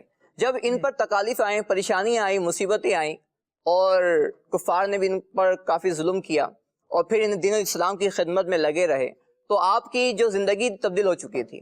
ایک بار حضرت عثمان بن مظعون رضی اللہ عنہ مسجد نبوی میں حاضر ہوئے، نبی پاک صلی اللہ علیہ وسلم تشریف فرما تھے، دیگر صحابہ کرام بھی تشریف فرما تھے، تو آپ نے دیکھا پیارے آقا صلی اللہ علیہ وسلم نے کہ حضرت عثمان بن مظعون رضی اللہ عنہ کے جسم پر جو کپڑے تھے اس پر کئی جگہوں پر چمڑے کے پیون لگے ہوئے تھے، یعنی وہ کپڑا کئی جگہوں سے جس کو سی دیا جاتا ہے، پھٹ گیا، اس کو سی دیا گیا، تو اس طرح کا کپڑا آپ پہنے ہوئے تھے۔ تو نبی پاک صلی اللہ علیہ وسلم کی مبارک آنکھوں میں آنسو آ گئے، اور دیگر صحابہ کرام کی آنکھوں میں بھی آنسو آ گئے، یعنی آپ کی جو حالت تھی، جو ایک پریشانی کا عالم تھا، نبی پاک صلی اللہ علیہ وسلم نے اس پر دکھ کا اظہار فرمایا۔ یعنی انہوں نے اپنی زندگی کو پریشانیوں میں تو ضرور ڈالا، لیکن دین اسلام کی خدمت سے دور نہیں کیا، بلکہ دین اسلام کی خدمت کرتے رہے۔ جب آپ رضی اللہ عنہ کی آنکھ پر تکلیف آئی تھی تو آپ رضی اللہ عنہ نے جو جملہ کہا تھا، ولید بن مغیرہ نے جو بات کہی تھی کہ اگر تم میری امان میں رہتے تو تمہاری آنکھوں کو تکلیف نہ پہنچتی، تو آپ رضی اللہ عنہ نے بڑی پیاری بات فرمائی۔ آپ نے ارشاد فرمایا کہ میری دوسری آنکھ تو بے قرار ہے کہ اس کو یہ تکلیف کب سہنے کو ملے، یعنی کب اس کو اللہ کی راہ میں یہ تکلیف اٹھانا پڑے۔ یعنی آپ نے آنے والی تکلیف کو دین اسلام کی خدمت کرنے کا ایک ذریعہ بنایا، یعنی دین اسلام کی خدمت کرتے رہے، نہ کہ خدمت کو روکا۔ اس طرح آپ رضی اللہ عنہ کی اگر زندگی کے دیگر پہلو کو دیکھیں تو آپ رضی اللہ عنہ راوی بھی ہیں، یعنی وہ قربانیاں دے کر بھی اپنے آپ کو سعادت مند سمجھتے تھے، اور ہمیں قربانیاں دینی پڑ جائیں تو اسے اگر مصیبت سمجھ رہے ہیں، یہ کیا ہو گیا، دیکھو دین پر عمل کیا نا تو یہ مسئلہ بن گیا۔ اب اگر مدنی چینل کے ناظرین ذرا غور کریں کہ کتنا فرق ہے سوچوں میں، وہاں مسائل ہو رہے ہیں تو وہ کہہ رہے ہیں کہ کیا ہوا، اللہ کی راہ میں گئی، پریشانی آئی تو کیا ہوا، اللہ کے لیے، اللہ کی راہ میں ہوا۔ اور ہمارے ساتھ اگر کیا ہو رہا، اگر یوں سمجھے کہ رات کی نیند صرف پوری نہ ہونا تو ہم اس پہ ہی یار دیکھو فلاں کام کرنا پڑا، فلاں عبادت کرنی پڑی تو یہ مسئلہ بن گیا۔ تراویح کی اگر میں 20 رکعتیں پڑھوں گا تو یار سونے میں مسئلہ ہو جائے گا، رات ویسے ہی رمضان ہے، بہت چھوٹی ہے۔ ہماری یہ سوچیں، اور وہ آنکھیں قربان کرنے کے بعد بھی یہ کہتے تھے کہ بھی ایک قربان ہوئی ہے اور دوسری تو اشتیاق میں ہے، شوق میں ہے کہ یہ کب قربان ہوتی ہے، اللہ کی راہ میں کب یہ قربان ہوتی ہے۔ یعنی یہ بڑا ایک الگ پہلو ہے، یعنی ہمارے لیے ایسی بات ہے کہ ہمارا بات کرنا آسان ہے، یعنی پریکٹیکل کرنا یہ اللہ جس کو سعادت عطا فرمائے۔ حضرت عثمان بن مظعون رضی اللہ عنہ عبادت گزار بھی تھے، یعنی آپ رضی اللہ عنہ جہاں پر خدمت دین کرنے والے تھے، دین کے خادم تھے، وہیں پر آپ اللہ پاک کی عبادت کرنے والے عابد بھی تھے۔ آپ رضی اللہ عنہ دن میں روزہ رکھتے تھے، رات میں قیام کرتے تھے. یعنی یہ کیسی نعمت ہے اللہ پاک کی. صحیح بات ہے کہ عبادت یہ اللہ پاک کی بہت بڑی نعمت ہے بے شک. جس کو نصیب ہو جائے. یعنی آپ عبادت بھی کر رہے ہیں، قیام بھی کر رہے ہیں، روزہ بھی رکھ رہے ہیں اور دین کی خدمت بھی کر رہے ہیں. آپ رضی اللہ عنہ راوی بھی ہیں، نبی پاک صلی اللہ علیہ وسلم کی حدیث پاک بھی انہوں نے روایت کی ہے. نبی پاک صلی اللہ علیہ وسلم نے اس حدیث پاک میں عبادت کے حوالے سے، نماز کے حوالے سے تربیت فرمائی ہے. حدیث پاک ہے، نبی پاک صلی اللہ علیہ وسلم نے ارشاد فرمایا کہ جس نے فجر کی نماز با جماعت ادا کی اور اللہ پاک کا ذکر کرتا رہا یہاں تک کہ سورج طلوع ہو گیا، تو اللہ پاک جنت الفردوس میں اس کے لیے 70 درجے عطا فرمائے گا. اور ارشاد فرمایا کہ ہر درجے کے درمیان اتنا فاصلہ ہوگا کہ ایک ٹرین کیا ہوا گھوڑا، سکھایا ہوا گھوڑا 70 سال تک دوڑتا رہے تو اتنا فاصلہ ہر 2 درجوں کے درمیان ہوگا. اور ارشاد فرمایا کہ جس نے ظہر کی نماز با جماعت ادا کی تو اس کے لیے جنات عدن میں 50 درجات ہوں گے اور ان کے درمیان بھی اتنا ہی فاصلہ ہوگا کہ ایک ٹرین کیا ہوا گھوڑا 50 سال تک دوڑتا رہے تو جو مسافت اس کی بنتی ہے تو 2 درجات کے درمیان اتنی مسافت وہاں پر ہوگی. پھر ارشاد فرمایا کہ جس نے عصر کی نماز با جماعت ادا کی تو ارشاد فرمایا اس کے لیے اولاد اسماعیل میں سے 8 ایسے غلام آزاد کرنے کا ثواب عطا کیا جائے گا جو بیت اللہ خانہ کعبہ کی دیکھ بھال کرنے والے ہوں. اور ارشاد فرمایا کہ جس نے مغرب کی نماز با جماعت ادا کی، سبحان اللہ، فرمایا اس کے لیے حج مبرور اور مقبول عمرے کا ثواب عطا کیا جائے. سبحان اللہ. اور ارشاد فرمایا کہ جس نے عشاء کی نماز با جماعت ادا کی، سبحان اللہ، ارشاد فرمایا کہ اس کے لیے لیلۃ القدر میں قیام کرنے کے برابر ثواب لکھا جائے گا. اللہ. یعنی با جماعت نماز کے حوالے سے اس حدیث پاک میں تربیت کی گئی ہے. اللہ پاک ہمیں بھی با جماعت نماز پڑھنے کی توفیق عطا فرمائے. اور اس حدیث کے جو راوی ہیں وہ حضرت عثمان بن مذعون رضی اللہ تعالی عنہ ہیں. سبحان اللہ، سبحان اللہ. کیا بات ہے مدنی چینل کے ناظرین. دیکھیے سید عالم صلی اللہ تعالی علیہ وآلہ وسلم کے جانثاران مسجدیں تعمیر بھی فرما رہے ہیں اور تعمیر کے ساتھ ساتھ ان کو آباد بھی کر رہے ہیں. اور پھر قرآن مجید ارشاد فرماتا ہے انما یعمر مساجد اللہ من آمن باللہ والیوم الآخر واقام الصلاة وآت الزکاة ولم یخش الا اللہ فعسى اولئک ان یکونوا من المہتدین. اور اس آیت مبارکہ کے تحت سید عالم صلی اللہ تعالی علیہ وآلہ وسلم کا یہ فرمان بھی کئی تفاسیر میں بیان کیا گیا کہ جسے مسجد میں آتا جاتا دیکھو نا اس کے ایمان کی گواہی دو. یعنی جو بندہ مسجد میں کثرت سے جا رہا ہے، آ رہا ہے، مسجد کی خدمت میں لگا ہوا ہے، مسجد کو نمازوں سے آباد کر رہا ہے، وہ ایمان والا ہے. تبھی تو مسجد سے ایسی محبت کرنے والا ہے، تبھی تو اس کا ایسا تعلق ہے. ہم سب بھی ایسا تعلق جوڑ لیں. ماشاءاللہ اب تو رمضان کی آمد ہے نا، تو اس میں تو الحمدللہ زبردست تعلق جڑ جاتا ہے. اللہ رحمت کرے اور یہ تعلق زبردست جڑا رہے اور ایسا زبردست جڑے کہ پھر پورے سال کا ہو جائے. ہم رمضانی نمازی صرف نہ ہوں بلکہ ہم مستقل نمازی ہوں. اللہ تبارک و تعالی ہمیں نمازوں کی بھی توفیق عطا فرمائے اور مسجد سے محبت بھی نصیب فرمائے. عابد بھائی، ان کی زندگی میں ایک بات یہ بھی آتی ہے کہ جب آپ نے بات کی مسجد کی تعمیر کی، تو جب مسجد نبوی کی تعمیر کی گئی تو صحابہ کرام بھی تعمیر میں حصہ ملا رہے تھے اور اینٹیں ویٹیں لا رہے تھے. تو حضرت عثمان بن مذعون رضی اللہ عنہ بھی، یعنی کیونکہ یہ مالدار تھے، یعنی آج کے دور میں اگر بات کریں کوئی بہت بڑا سیٹ ہو تو وہ کام کروانے کے لیے پیسے تو دے دے گا لیکن خود کام کرنا، اینٹیں اٹھانا، بجری اٹھانا، یہ اس کو ایک اپنا اسٹیٹس نہیں سمجھتا. لیکن حضرت عثمان بن مذعون رضی اللہ عنہ وہ جانتے تھے کہ یہ خدمت دین ہے، یہ دین کی خدمت ہے. آپ رضی اللہ عنہ خود ہی اینٹیں اٹھا کے لاتے اور پھر آ کر جو لگا رہے ہوتے تھے، جو تعمیر کر رہے ہوتے تھے، ان کو پیش کر دیا کرتے تھے. اور پھر رضی اللہ عنہ، آپ رضی اللہ عنہ کے کپڑوں پر مٹی بھی آ جاتی تھی، آپ رضی اللہ عنہ پھر اس کو صاف کر دیا کرتے تھے. یعنی عبادت بھی کر رہے ہیں اور عبادت گاہ کو تعمیر بھی کر رہے ہیں. سبحان اللہ. اور یہ وہ پیارا انداز ہے مدنی چینل کے ناظرین. یہاں دیکھیں اسلام کی کتنی زبردست خصوصیت ہے. یہ غزوہ خندق کا معاملہ ہوتا ہے جی، تو جو امیر و کبیر صحابہ کرام ہیں وہ بھی، جو آقا دو عالم صلی اللہ تعالیٰ علیہ وآلہ وسلم خود بھی خندقیں کھودنے میں مشغول ہیں اور اس کے لیے جو ضروری امور ہیں ان کی ادائیگی کر رہا ہے.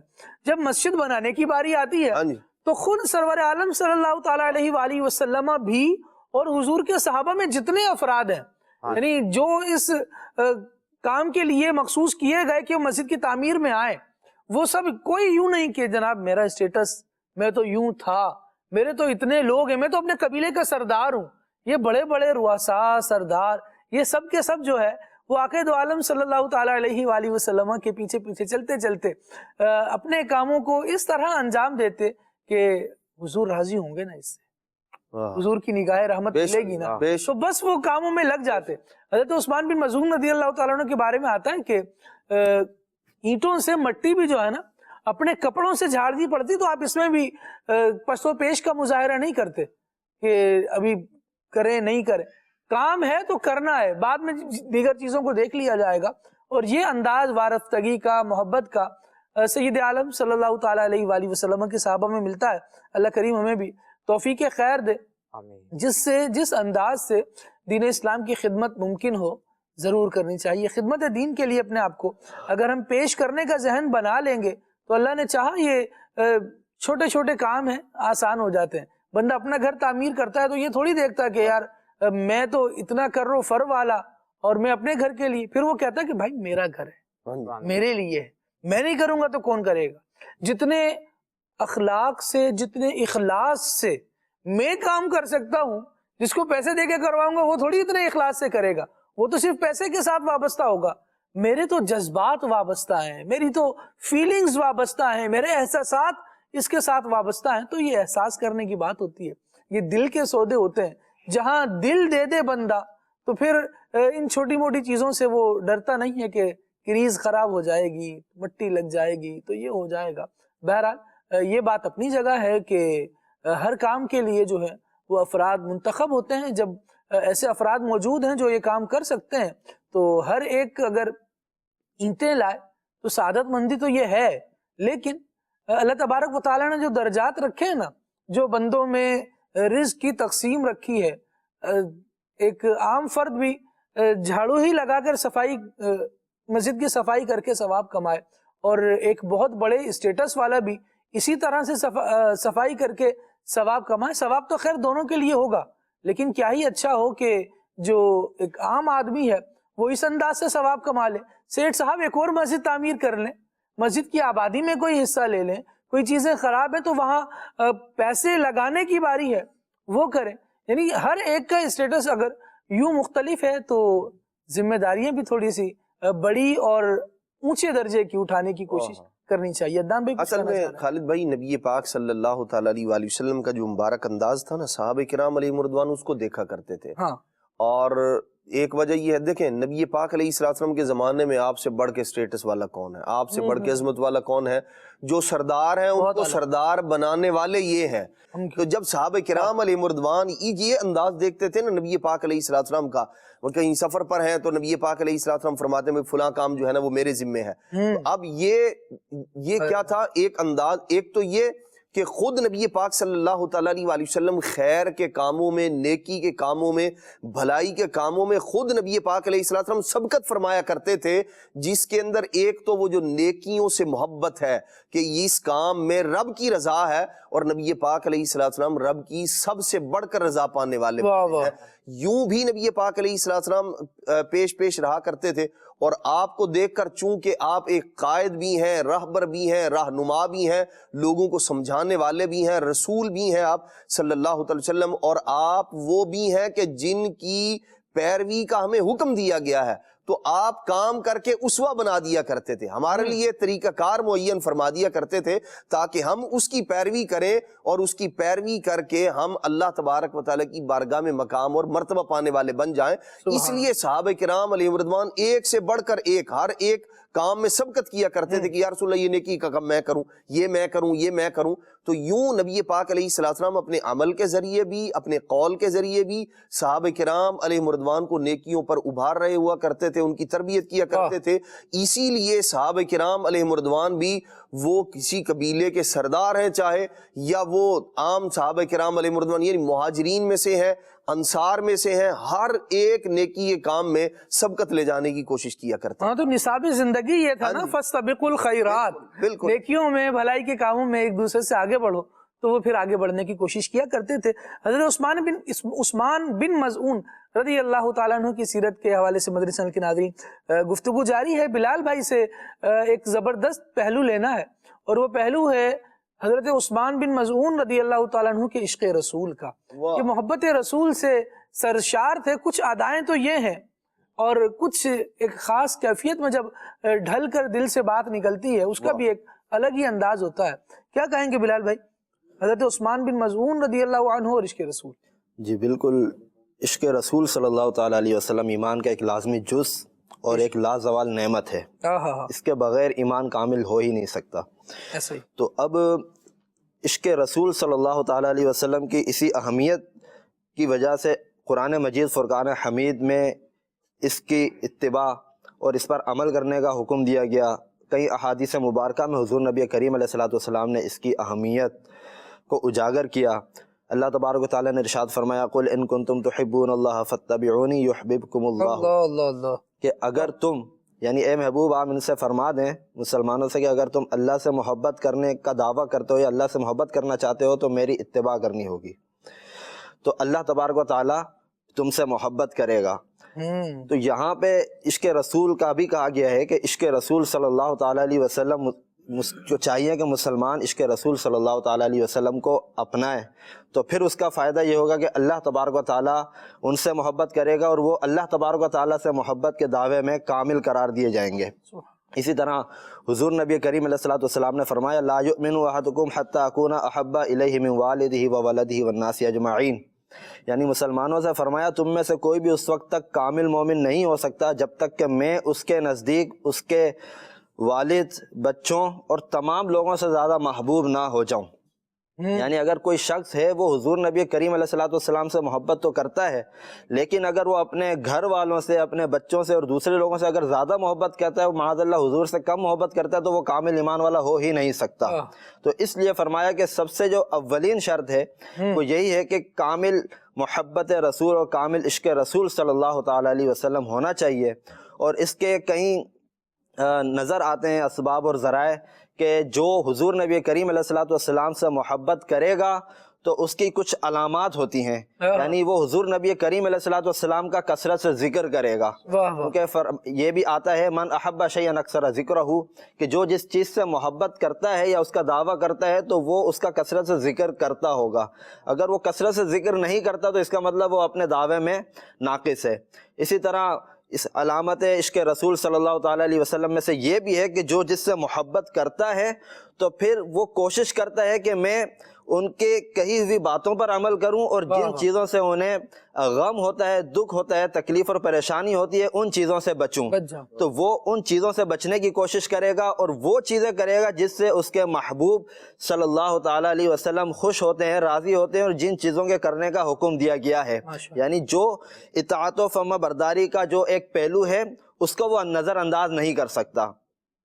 تو اگر ہم دیکھیں تو یہ ساری چیزیں ہمیں صحابہ کرام علیہم رضوان میں بدرجہ اتم نظر آتی تھی۔ یعنی آپ صحابہ کرام علیہم رضوان کی سیرت کو اگر پڑھیں دیکھیں تو تمام صحابہ کرام کا عشق رسول صلی اللہ تعالیٰ علیہ وسلم کا ایک منفرد انداز ہوا کرتا تھا، ایک انوکھا انداز ہوا کرتا تھا، اور جس کو دیکھ کے لگتا تھا، پڑھ کر لگتا تھا کہ صحابہ کرام علیہم رضوان کو حضور نبی کریم علیہ السلام سے کس درجے کی محبت تھی کہ اپنا سب کچھ قربان کرنا گوارا ہو جاتا تھا کہ حضور نبی کریم علیہ السلام پر کوئی آنچ نہ آئے، کوئی آنچ نہ آئے، کوئی تکلیف نہ پہنچے، اس پر اپنے آپ کو قربان کرنے کے لیے پیش کر دیتے تھے، اپنے گھر والوں کو قربان کرنے کے لیے پیش کر دیتے تھے۔ اور انہی میں سے حضرت سیدنا عثمان بن مظعون رضی اللہ تعالیٰ عنہ بھی تھے کہ جو حضور نبی کریم علیہ السلام سے بے انتہا عشق و محبت کرتے تھے، اور حضور نبی کریم علیہ السلام بھی آپ سے بے انتہا عشق و محبت کرتے تھے، اور اس کے بہت سے ایمان افروز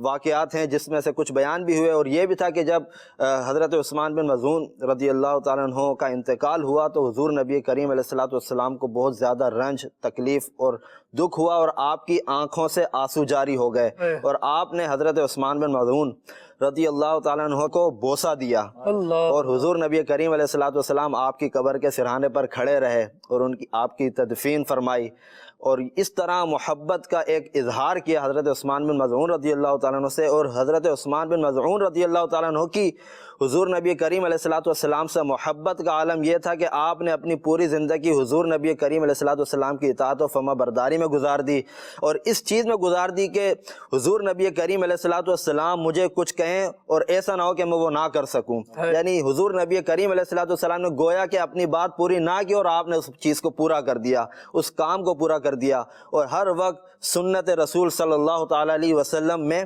اپنے آپ کو گزارا کرتے تھے، اپنی زندگی کو سنت رسول صلی اللہ تعالیٰ علیہ وسلم کے مطابق گزارا کرتے تھے، اور نہ صرف یہ کہ اپنی عملی زندگی سے عشق رسول اور محبت رسول کا درس دیا، بلکہ اپنی زبان سے اور نعتیں پڑھ پڑھ کے، قصیدے آپ کی شان میں قصیدے پڑھ پڑھ کے بھی اس بات کا اظہار کیا کہ آپ کو حضور نبی کریم علیہ الصلوۃ والسلام سے بے انتہا عشق و محبت تھی۔ اسی ضمن میں دو اشعار، عربی کے دو اشعار جو آپ نے خود تحریر کیے ہیں حضور نبی کریم علیہ الصلوۃ والسلام کی شان میں، وہ دیکھتے ہیں، سنتے ہیں، اور اس سے اندازہ ہوگا کہ حضور نبی کریم علیہ الصلوۃ والسلام سے آپ محبت کا عالم آپ کا کیا تھا۔ تو آپ کہتے ہیں کہ رسول عظیم الشان یتلو کتابہ لہو کل من یبغی التلاوۃ وامق، یعنی حضور نبی کریم علیہ الصلوۃ والسلام وہ عظیم المرتبت رسول صلی اللہ علیہ وسلم ہیں کہ جو اپنی کتاب کی تلاوت فرماتے ہیں کہ ہر پڑھنے والا اس کتاب کا عاشق ہو جائے۔ اسی طرح آپ فرماتے ہیں حب علیہ کل یوم تلاوت وان قال قولا فالذی قال صادق، یعنی آپ صلی اللہ تعالیٰ علیہ وسلم وہ محبوب ہستی ہیں کہ جن کے لیے ہر روز تر و تازگی اور خوبصورتی ہے، اور اگر کوئی بات آپ کرتے ہیں تو وہ یقیناً سچی ہوتی ہے۔ اس قدر خوبصورت انداز میں آپ نے حضور نبی کریم علیہ السلام کی مدح سرائی فرمائی ہے۔ اس میں ہمارے لیے بھی سیکھنے کے مدنی پھول موجود ہیں کہ ہمیں بھی چاہیے کہ ہم بھی بڑھ چڑھ کر حضور نبی کریم علیہ السلام سے محبت کریں، اور صرف دعویٰ نہیں کریں بلکہ اپنی عملی زندگی سے حضور نبی کریم علیہ السلام سے محبت کر کے دکھائیں، حضور نبی کریم علیہ السلام کی سنتوں پر چلنے والے بنے کہ آپ نے جو فرمایا اس پر عمل کریں گے تو حضور نبی کریم علیہ السلام کو خوشی پہنچے گی۔ نماز حضور نبی کریم علیہ السلام کی آنکھوں کی ٹھنڈک ہے، تو اگر ہم نماز کی پابندی کریں گے تو اس سے حضور نبی کریم علیہ السلام کو خوشی پہنچے گی۔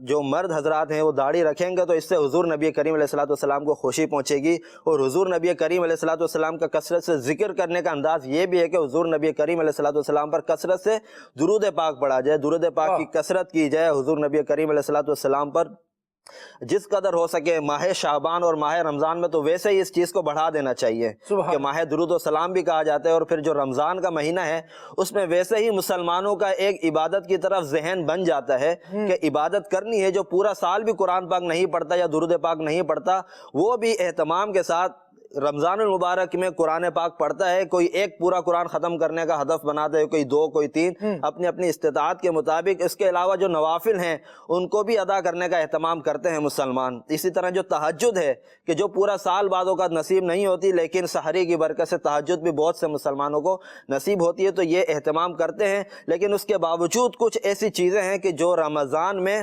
گناہوں کی طرف لے جاتی ہیں، یعنی اہتمام کیا جاتا ہے اس بات کا کہ رمضان میں گناہوں والے کچھ سلسلے ایسے چلائے جاتے ہیں بدقسمتی سے کہ جس کی وجہ سے لوگ رمضان میں بھی نمازوں سے دور رہیں اور ان لہو و لعب میں، فضولیات میں پڑ جائیں۔ تو ان چیزوں سے بھی مسلمانوں کو احتیاط کرنی ہوگی، ہوشیار رہنا ہوگا، کہیں ایسا نہ ہو کہ یہ عبادت کا مہینہ بھی غفلت میں گزر جائے۔ اللہ اکبر۔ اللہ کریم ہمیں عبادت پر کمر بستہ رہنے کی توفیق عطا فرمائے۔ مدنی چینل کے ناظرین، یہ ایک عدد تسبیح ہے۔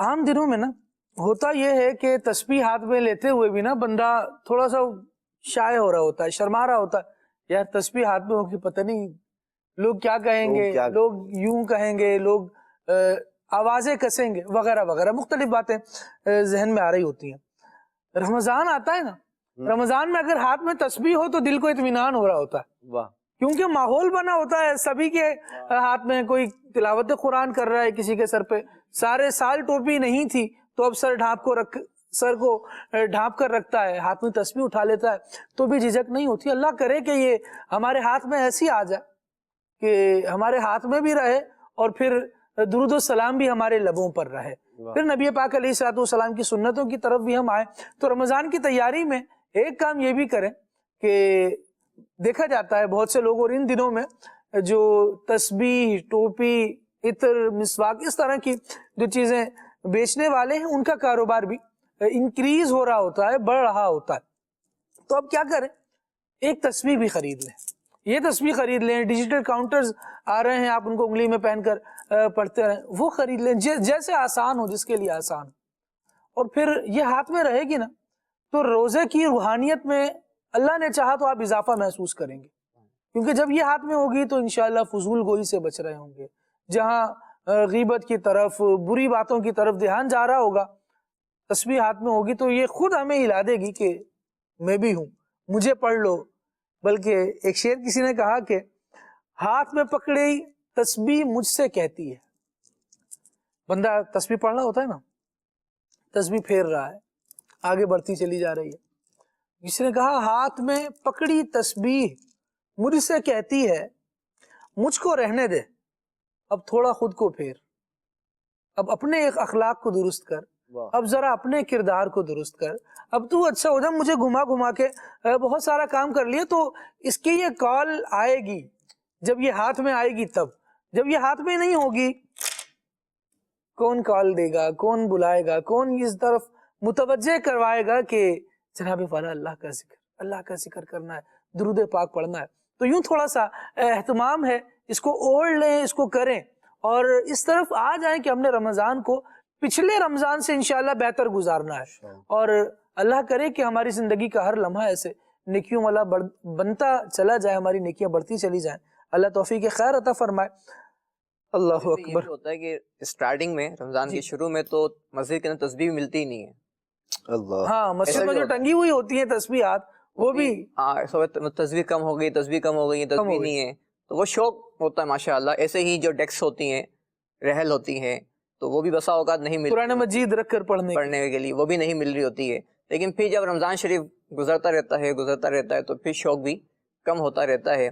تو جو امیر سنت فرماتے ہیں کہ شروع سے ہی اگر اہتمام کرے, جیسے آپ نے فرمایا ہے کہ ارادہ کر لے, اپنی تسبیح لے لے, کاؤنٹر لے لے, تو مسجد کے باہر بھی اگر ہوگا تو درود شریف پڑھنے کا اہتمام ہوگا, چلتے پھرتے درود شریف پڑھنے کا اہتمام ہوگا. درود شریف پڑھنے کی برکت یہ ہے کہ بندے کی آنکھیں بھی گناہوں سے بچ جاتی ہیں. اللہ اکبر. یعنی ذکر الہی ہے تو درود شریف بھی یہ بھی اللہ پاک کے ذکر میں شمار کیا گیا ہے.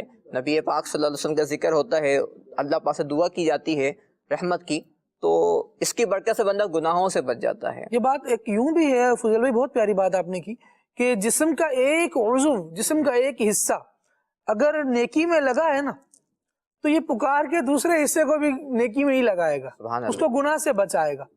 اگر آنکھ کعبہ دیکھ رہی ہو تو منہ سے بھی کوئی ایسی بری بات نہیں نکل رہی ہو, عموماً یہ دیکھا جاتا ہے. اگر ہاتھ میں قرآن ہو تو پھر نظر ادھر ادھر نہیں جا رہی ہوگی. ایسے ہی لبوں پر درود و سلام ہو تو اللہ نے چاہا پھر کان بھی بری باتوں سے بچیں گے, گانے کی آواز بھی آئے گی نا تو بندہ خود اپنے آپ کو, بلکہ زبان تو ان سب کو چلانے والی ہے جی, کہ وہ ہر صبح آزا زبان سے کہتے ہیں کہ اگر تو سیدھی رہی تو ہم بھی سیدھے رہیں گے, تو ہم بھی سیدھے رہیں گے, اور اگر تو ٹیڑھی ہو گئے تو ہم بھی ٹیڑھے ہو جائیں گے. تو اگر ہم زبان پر درود و سلام رکھیں تو انشاءاللہ برکتیں ملیں گی. خالد بھی ایک اور بات تھی روزے کے حوالے سے, امیر سنت بھی ذہن دیتے ہیں کہ ایک تعداد ہے جہاں پر اب گناہ بڑھتے جا رہے ہیں, تو روزہ چھوڑنا بھی ایک تعداد ہے کہ روزہ نہیں رکھتی ہے. تو حضرت عثمان بن مظعون رضی اللہ عنہ کی سیرت کا ایک پہلو یہ بھی ہے کہ آپ رضی اللہ عنہ دن میں روزہ رکھتے تھے, رات میں قیام کیا کرتے. واہ واہ. اگر آج اس سلسلے کی برکت سے اگر یہی ذہن بن جائے کہ ماہ رمضان کا ایک روزہ قضا نہیں کریں گے, انشاءاللہ پورے ماہ رمضان کے روزے رکھیں گے, تو انشاءاللہ لعلکم تتقون, یہ جو روزے کا مقصد قرآن پاک میں بیان کیا گیا ہے کہ تم روزے رکھو کہ تاکہ تم متقی بن جاؤ. تو انشاءاللہ ماہ رمضان جو ہے ہمیں انشاءاللہ متقی بنا دے گا, اور ہماری زندگی بھی تقوی کے ساتھ گزرنے شروع ہو جائے گی انشاءاللہ. آمین آمین. اللہ کرم فرمائے, توفیق خیر نصیب کرے. ناظرین کی کچھ کالز ہیں, آئیے ان کی طرف بڑھتے ہیں, دیکھتے ہیں ناظرین کیا کہہ رہے ہیں. مرکز الانبیاء لاہور سے مظہر اقبال عطاری، سلسلہ کھلے آنکھ صلی علی کہتے کہتے ماشاء اللہ عز و جل بہت پیارا زبردست اور علمی سلسلہ ہے۔ آج میری گزارش ہے کہ کھلے آنکھ صلی علی کہتے کہتے سلسلے میں رکن شورا حاجی عبدالحبیب بھائی کب کرم فرمائیں گے، اور نعت خوان اسلامی بھائی سے آج مجھے یہ کلام سننا ہے۔ ان کا منگتا ہوں جو منگتا نہیں ہونے دیتے۔ جزاک اللہ خیر۔ سبحان اللہ، اللہ کریم آپ کو برکت عطا فرمائے۔ اچھے کلام کی آپ نے فرمائش کی۔ رکن شورا کا سلسلہ ہے، جب چاہیں تب کرم فرمائیں، اور ابھی کیونکہ رمضان المبارک کی آمد بھی ہے اور ایکٹیویٹیز دیگر جو ہیں، جو جدول ہے وہ بنے ہوئے ہی ہیں، اور اب چند ہی دن رہ گئے، تو انشاءاللہ جب رمضان کے بعد ہم دوبارہ ٹرانسمیشن لیے حاضر ہوں گے تو رکن شورا سے خصوصی طور پر اللہ نے چاہا تو وقت دیں گے۔ اللہ کریم برکت دے۔ مزید کال دیجیے گا۔ محمد ارسلان عطاری، مدینہ الاولیاء ملتان شریف سے بات کر رہا ہوں۔ کھلے آنکھ صلی علیہ کہتے کہتے میں آج کا موضوع بہت ہی پیارا ہے، اب یہ والا کلام سنا دے۔ باغ جنت میں نرالی چمن آ رہی ہے۔ سبحان اللہ، کیا بات ہے، اللہ پاک برکت دے۔ اچھا، کچھ میسیجز بھی ہیں، یہ بھی لے لیتا ہوں۔ پنجابی کلام سنا دیں، خوشاب سے میسیج ہے، ٹھیک ہے جی۔ اچھا، کلام سنا دیں یا رسول اللہ تیرے چاہنے والوں کی خیر، ٹھیک ہے۔ کون سا کلام سننا ہے جی؟ یہ قاعدہ باد خوشاب سے میسیج ہے، اور ان کا کہنا ہے منور میری آنکھوں کو میرے شمس الضحیٰ کر دیں۔ شہر خانپور سے میسیج ہے، اور آپ نے بھی کلام کی فرمائش کی ہے، اللہ کریم آپ کو بھی برکت عطا فرمائے۔ ہم سب گھر والے بے صبری سے اس پروگرام کھلے آنکھ صلی اللہ کہتے کہتے کا انتظار کر رہے ہوتے ہیں۔ اچھا جی، جزاک اللہ، شکریہ۔ بالکل یہی بات سمجھی جاتی ہے کہ یہ حوصلہ افزائی کے لیے، اپریسیشن کے لیے اس طرح کے جملوں کا انتخاب کیا گیا ہے۔ بہرحال بے صبری نہیں ہونی چاہیے، صبر کا دامن ہاتھ میں رکھنا چاہیے۔ اچھا جی، خالد بھائی بہت اچھا پروگرام ہے، جزاک اللہ خیرہ، اور گزارش یہ ہے کہ اللہم بلغنا رمضان، یہ کلام سنا دیں، ٹھیک ہے۔ اچھا جی، اللہ سونا خوش رکھے، جزاک اللہ خیرہ۔ کلام کون سا سننا ہے جی؟ حشر میں خود کو جو دیکھوں گا، ٹھیک ہے۔ یہ کون ہیں؟ یہ ہیں سید حیدر علی۔ السلام علیکم ورحمۃ اللہ وبرکاتہ۔ وعلیکم السلام ورحمۃ اللہ وبرکاتہ۔ کلام سنا دیں یا شفیع امم للہ کر دو کرم، ٹھیک ہے جی۔ بڑی امید ہے سرکار قدموں میں بلائیں گے، اس کلام کی بھی فرمائش ہے۔ اور طیبہ نگر سے میسیج ہے، اور بے حساب مغفرت کی دعا کا کہا گیا ہے۔ اللہ کریم ہم سب کی بے حساب مغفرت فرمائے، آپ کی بھی، حاضرین موجودین کی بھی، اور جو دعاؤں کے لیے کہنا چاہتے ہیں اللہ کریم سب پر اپنی رحمت نازل فرمائے۔ کالز مزید لے لیتے ہیں۔ ابو جناب والا سے بات کر رہا ہوں۔ آپ کا پروگرام کھلے آنکھ صلی اللہ کہتے کہتے بہت اچھا لگتا ہے۔ ناز خان بھائی سے یہ اسلام سنا دیجیے۔ آمد رمضان ہے۔ ماشاء اللہ، مزید کال دیجیے۔ پروگرام کھلے آنکھ صلی اللہ کہتے کہتے، اس کا موضوع بھی بہت ہی اچھا ہے، اور یہ پروگرام بھی بہت ہی اچھا ہے، بہت ہی پیارا پروگرام ہے۔ اور نعت خان بھائی سے گزارش ہے کہ مجھے یہ والا کلام سنا دیں۔ میری الفت مدینے سے یوں ہی نہیں، میرے آقا کا روزہ مدینے میں ہے۔ سبحان اللہ۔ اچھا جی، یہاں میسیج ہے کہ سلسلہ بہت خوبصورت ہے، اللہ پاک تمام مبلغین کو سلامت رکھے، کلام سنا دیجئے قربان میں ان کی بخشش کے، ٹھیک ہے جی۔ نعت خان اسلام بھائی سے گزارش ہے یہ کلام سنا دیں۔ سرگودھا سے یہ میسیج ہے، سونا جنگل رات اندھیری، چھائی بدری کالی ہے، اللہ اکبر، صبح طیبہ میں ہوئی، اس کلام کی بھی فرمائش ہے۔ جام شوروں سے بے خود کیے دیتے ہیں، اس کلام کی فرمائش ہے۔ کال مزید دیجیے۔ کرنی چاہیے خالد بھائی کو مرشد عطار کی منقبت شفاق بھائی کی آواز میں کوئی بھی سنائیں۔ سبحان اللہ، اللہ پاک آپ کو برکت دے، انشاءاللہ میرے سنت کی منقبت بھی شامل کرتے ہیں۔ اور میرا نام حیدر علی عطاری ہے، مجھے عبدالحبیب بھائی کی آواز میں کلام سنا دیں، اجل اجل یا رمضان۔ عبدالحبیب بھائی کی آواز میں تو شاید میں نے بھی نہیں سنا یہ کلام، اجل اجل یا رمضان، یاد نہیں آ رہا، ٹھیک ہے۔ بہرحال یہ نعت سنا دیں، میرا گدا میرا منگتا میرا غلام آئے، بڑی مہربانی ہوگی۔ مہربانی کی کیا بات ہے جی، اللہ کریم برکت دے۔ عدنان بھائی ماشاءاللہ ہیں کلام سنانے کے لیے، تو جو چاہیں گے سنائیں گے. مہربانی یہ کریں گے چاہیں. ہاں عدنان بھائی مہربانی کے موڈ میں ہیں انشاءاللہ. انشاءاللہ. موبائل لیے عدنان بھائی آپ کی فرمائشوں کو نوٹ کرتے جا رہے ہیں. حسن زن یہی ہے. اور جب ہم وہاں وہ والی سیٹ پر بیٹھتے ہیں جہاں آج بلال بھائی بیٹھے ہوئے ہیں تو اس کو دیکھتے بھی ہیں کہ ماشاءاللہ عدنان بھائی نوٹ ہی کر رہے ہوتے ہیں. اچھا جی. مینو مجبوریاں تے دوریاں نے ماریا. ٹھیک ہے یہ کلام سننا ہے. خانے والے سے میسج ہے. حمزہ والا سے میسج ہے کہ خوشبو ہے دو عالم میں تیری اے گلے چیدہ. بہاولپور سے محمد کبیر اتاری ہیں. عجب رنگ پر ہے بہار مدینہ. اس کلام کی فرمائش ہے. واہ جی واہ. اسد بھائی ہیں اسلام آباد سے اور ان کا کہنا یہ ہے کیا کلام سننا ہے. واہ کیا جود و کرم ہے شہ بطحا تیرا. کلام سنا دیں مدینہ یاد آیا ہے. ٹھیک ہے جی. عدنان بھائی سے عرض ہے کہ یہ کلام سنا دیجئے قربان میں ان کی بخشش کے. اور ٹھیک ہے. اللہم بلغنا رمضان. اس کلام کی فرمائش ہے. دل میں تجھے رکھ لوں اے جلوہ جانانا. سبحان اللہ. ایک کال ایک اور سلسلہ کرنا پڑے گا. ہاں جی بہت ساری فرمائشیں. ظاہر ہے اس سے منتخب کلام کے منتخب اشعار ہی عدنان بھائی ہمیں سنائیں گے اور انشاءاللہ ان سے سنیں گے. کال مزید ہو تو دے دیجیے. محمد اسلام اتاری حافظ آباد سے عرض گزار ہوں. ماشاء اللہ مدنی چینل کا پروگرام کھلے آنکھ صلی اللہ کہتے کہتے جاری و ساری ہے. خالد بھائی آپ کی خدمت میں یہ عرض ہے کہ آج یہ کلام شامل کیا جائے. لجپال نبی میرے در دادی دوا دینا. ٹھیک ہے جی. آپ کا حکم سر آنکھوں پر. اور کلام شامل کرنے کی اتھارٹی جو ہے ہم صرف موو کر سکتے ہیں عدنان بھائی کی طرف. باقی جو وہ چاہیں گے وہ سنائیں گے. تو عدنان بھائی کی طرف ہیں. دیکھتے ہیں کن ناظرین پر عدنان بھائی نگاہ کرم فرماتے ہیں اور کن کی فرمائشوں کو پورا کرتے ہیں. صلو علی الحبیب صلی اللہ علی محمد صلی اللہ علیہ وآلہ وسلم. اللهم بلغنا رمضان. اللهم بلغنا رمضان. رمضان رمضان رمضان رمضان. اللهم بلغنا رمضان.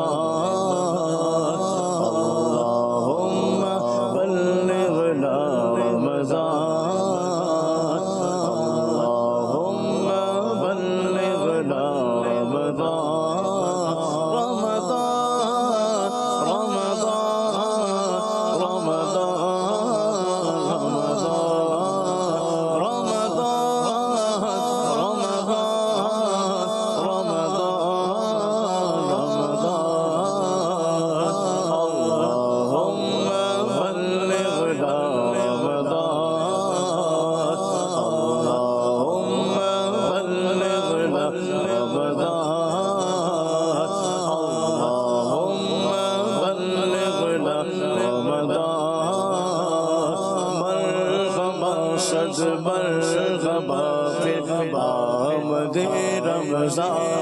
ہے مرحبا صد مرحبا پھر آمد رمضان ہے. کھل اٹھے مرجھائے دل کھل اٹھے مرجھائے دل تازہ ہوا ایمان ہے. اللہم بلغنا رمضان.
منگتا کی وہ فہرست میں رکھتے مجھے اپنے منگتا کی وہ فہرست میں رکھتے مجھے مجھ کو محتاج کسی کا نہیں ہونے دیتے میں تو ان کا منگتا وہ جو منگتا نہیں ہونے دیتے یہ حوالے یہ حوالے یہ حوالے مجھے رسوا نہیں ہونے دیتے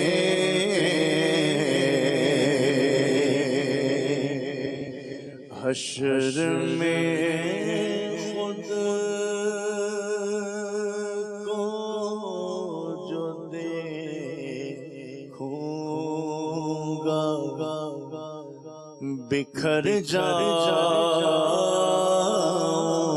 گا آپ نے گرنا سنبھالا تو کدھر جاؤں گا آپ نے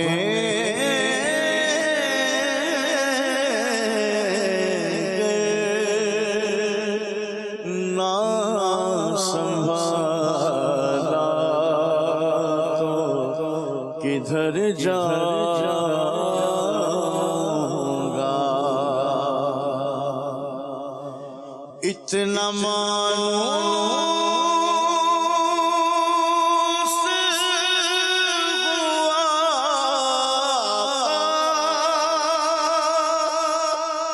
میں تیرے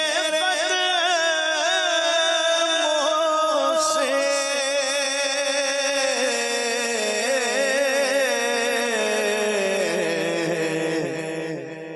مجھ کو قدموں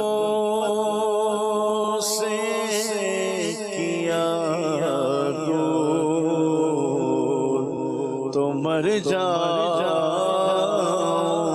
گا مجھ کو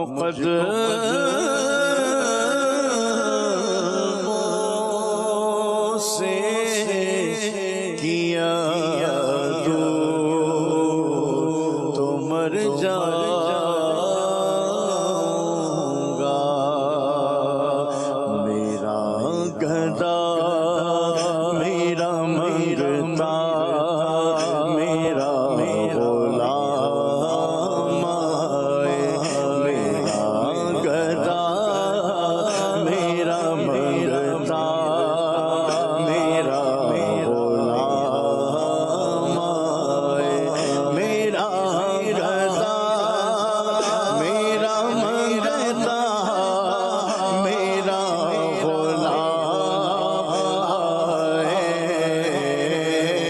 میرا گدا میرا منگتا میرا غلام آئے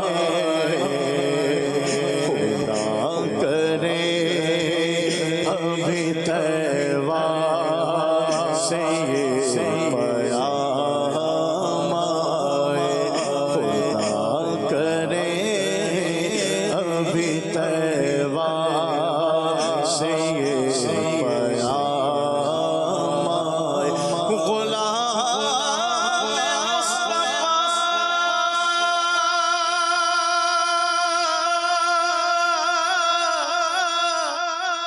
بن کر میں بک جاؤں مدینے میں محمد نام پر سودا سرے بازار ہو جائے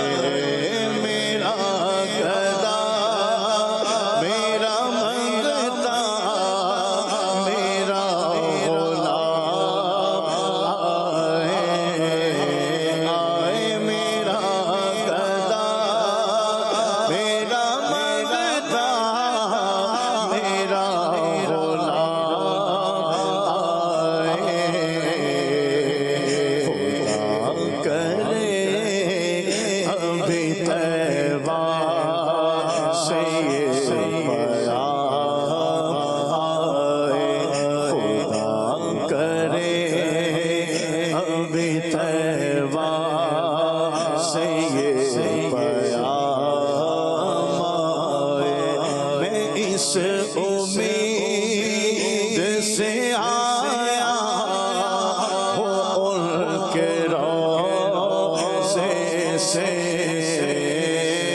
میں اس امید سے آیا ہوں ان کے روضے پر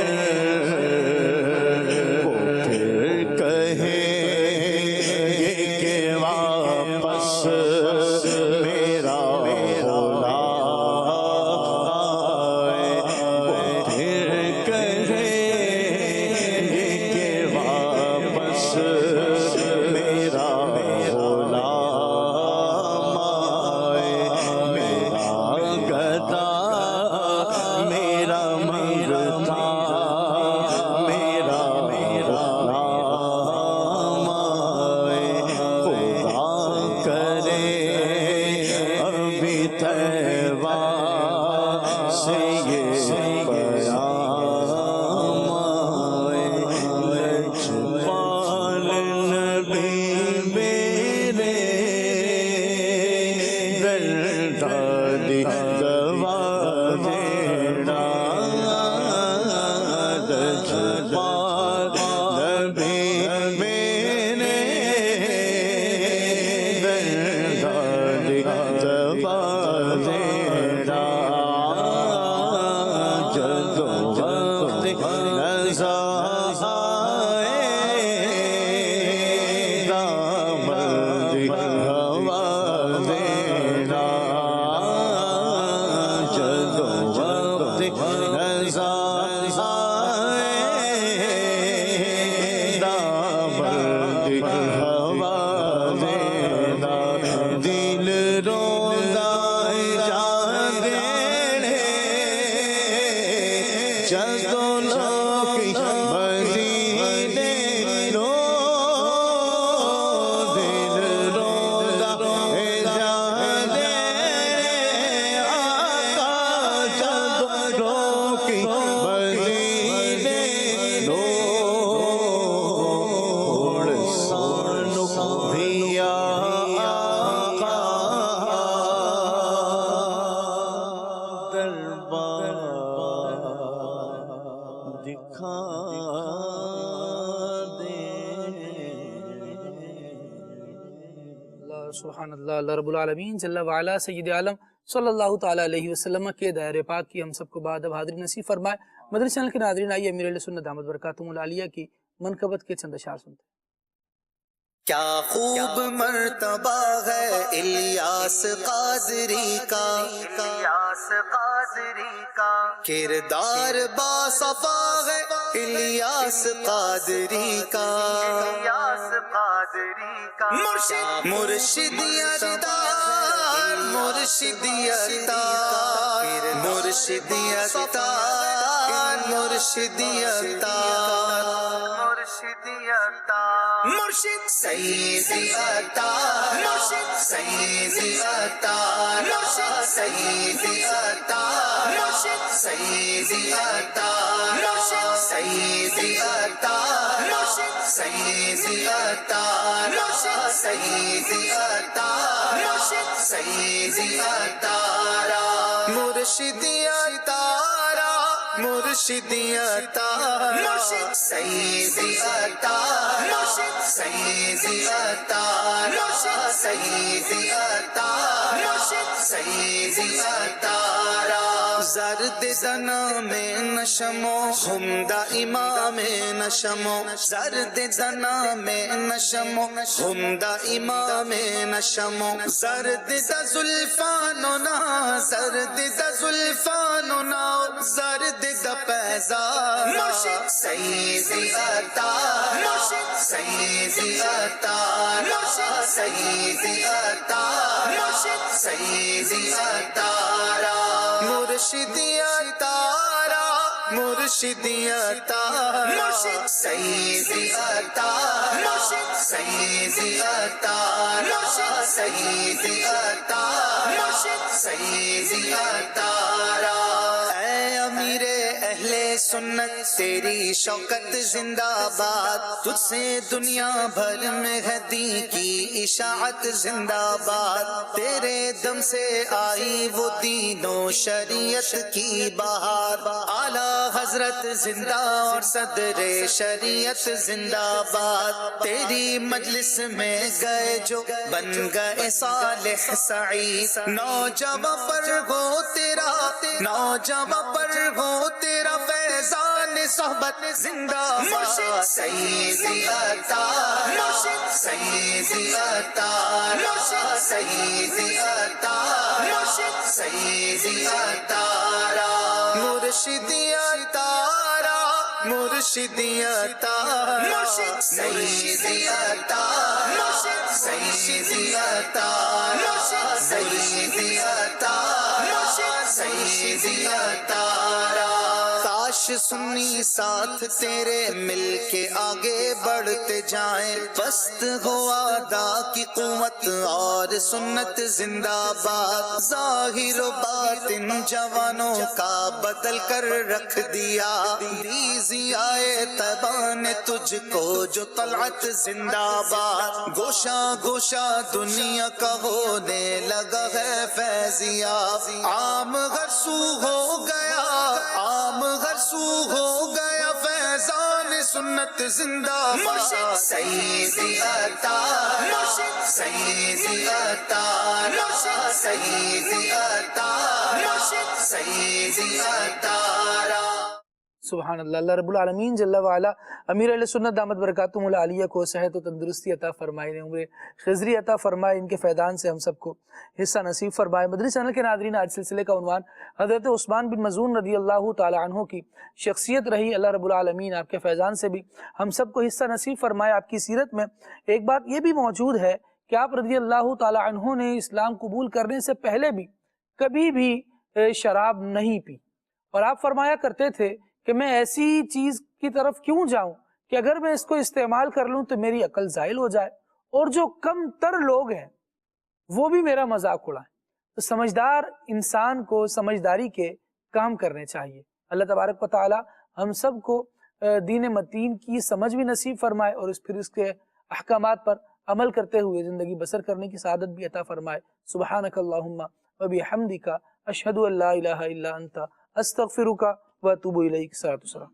یا نبی سلام علیکہ، یا رسول سلام علیکہ، یا حبیب سلام علیکہ، صلوات اللہ علیکہ، طلع البدر علینا من ثنیۃ الوداع، وجب الشكر علينا ما دعا لله داعي، يا حبيبي يا رسول الله يا نبي سلام عليك، يا رسول سلام عليك، يا حبيب سلام عليك، صلوات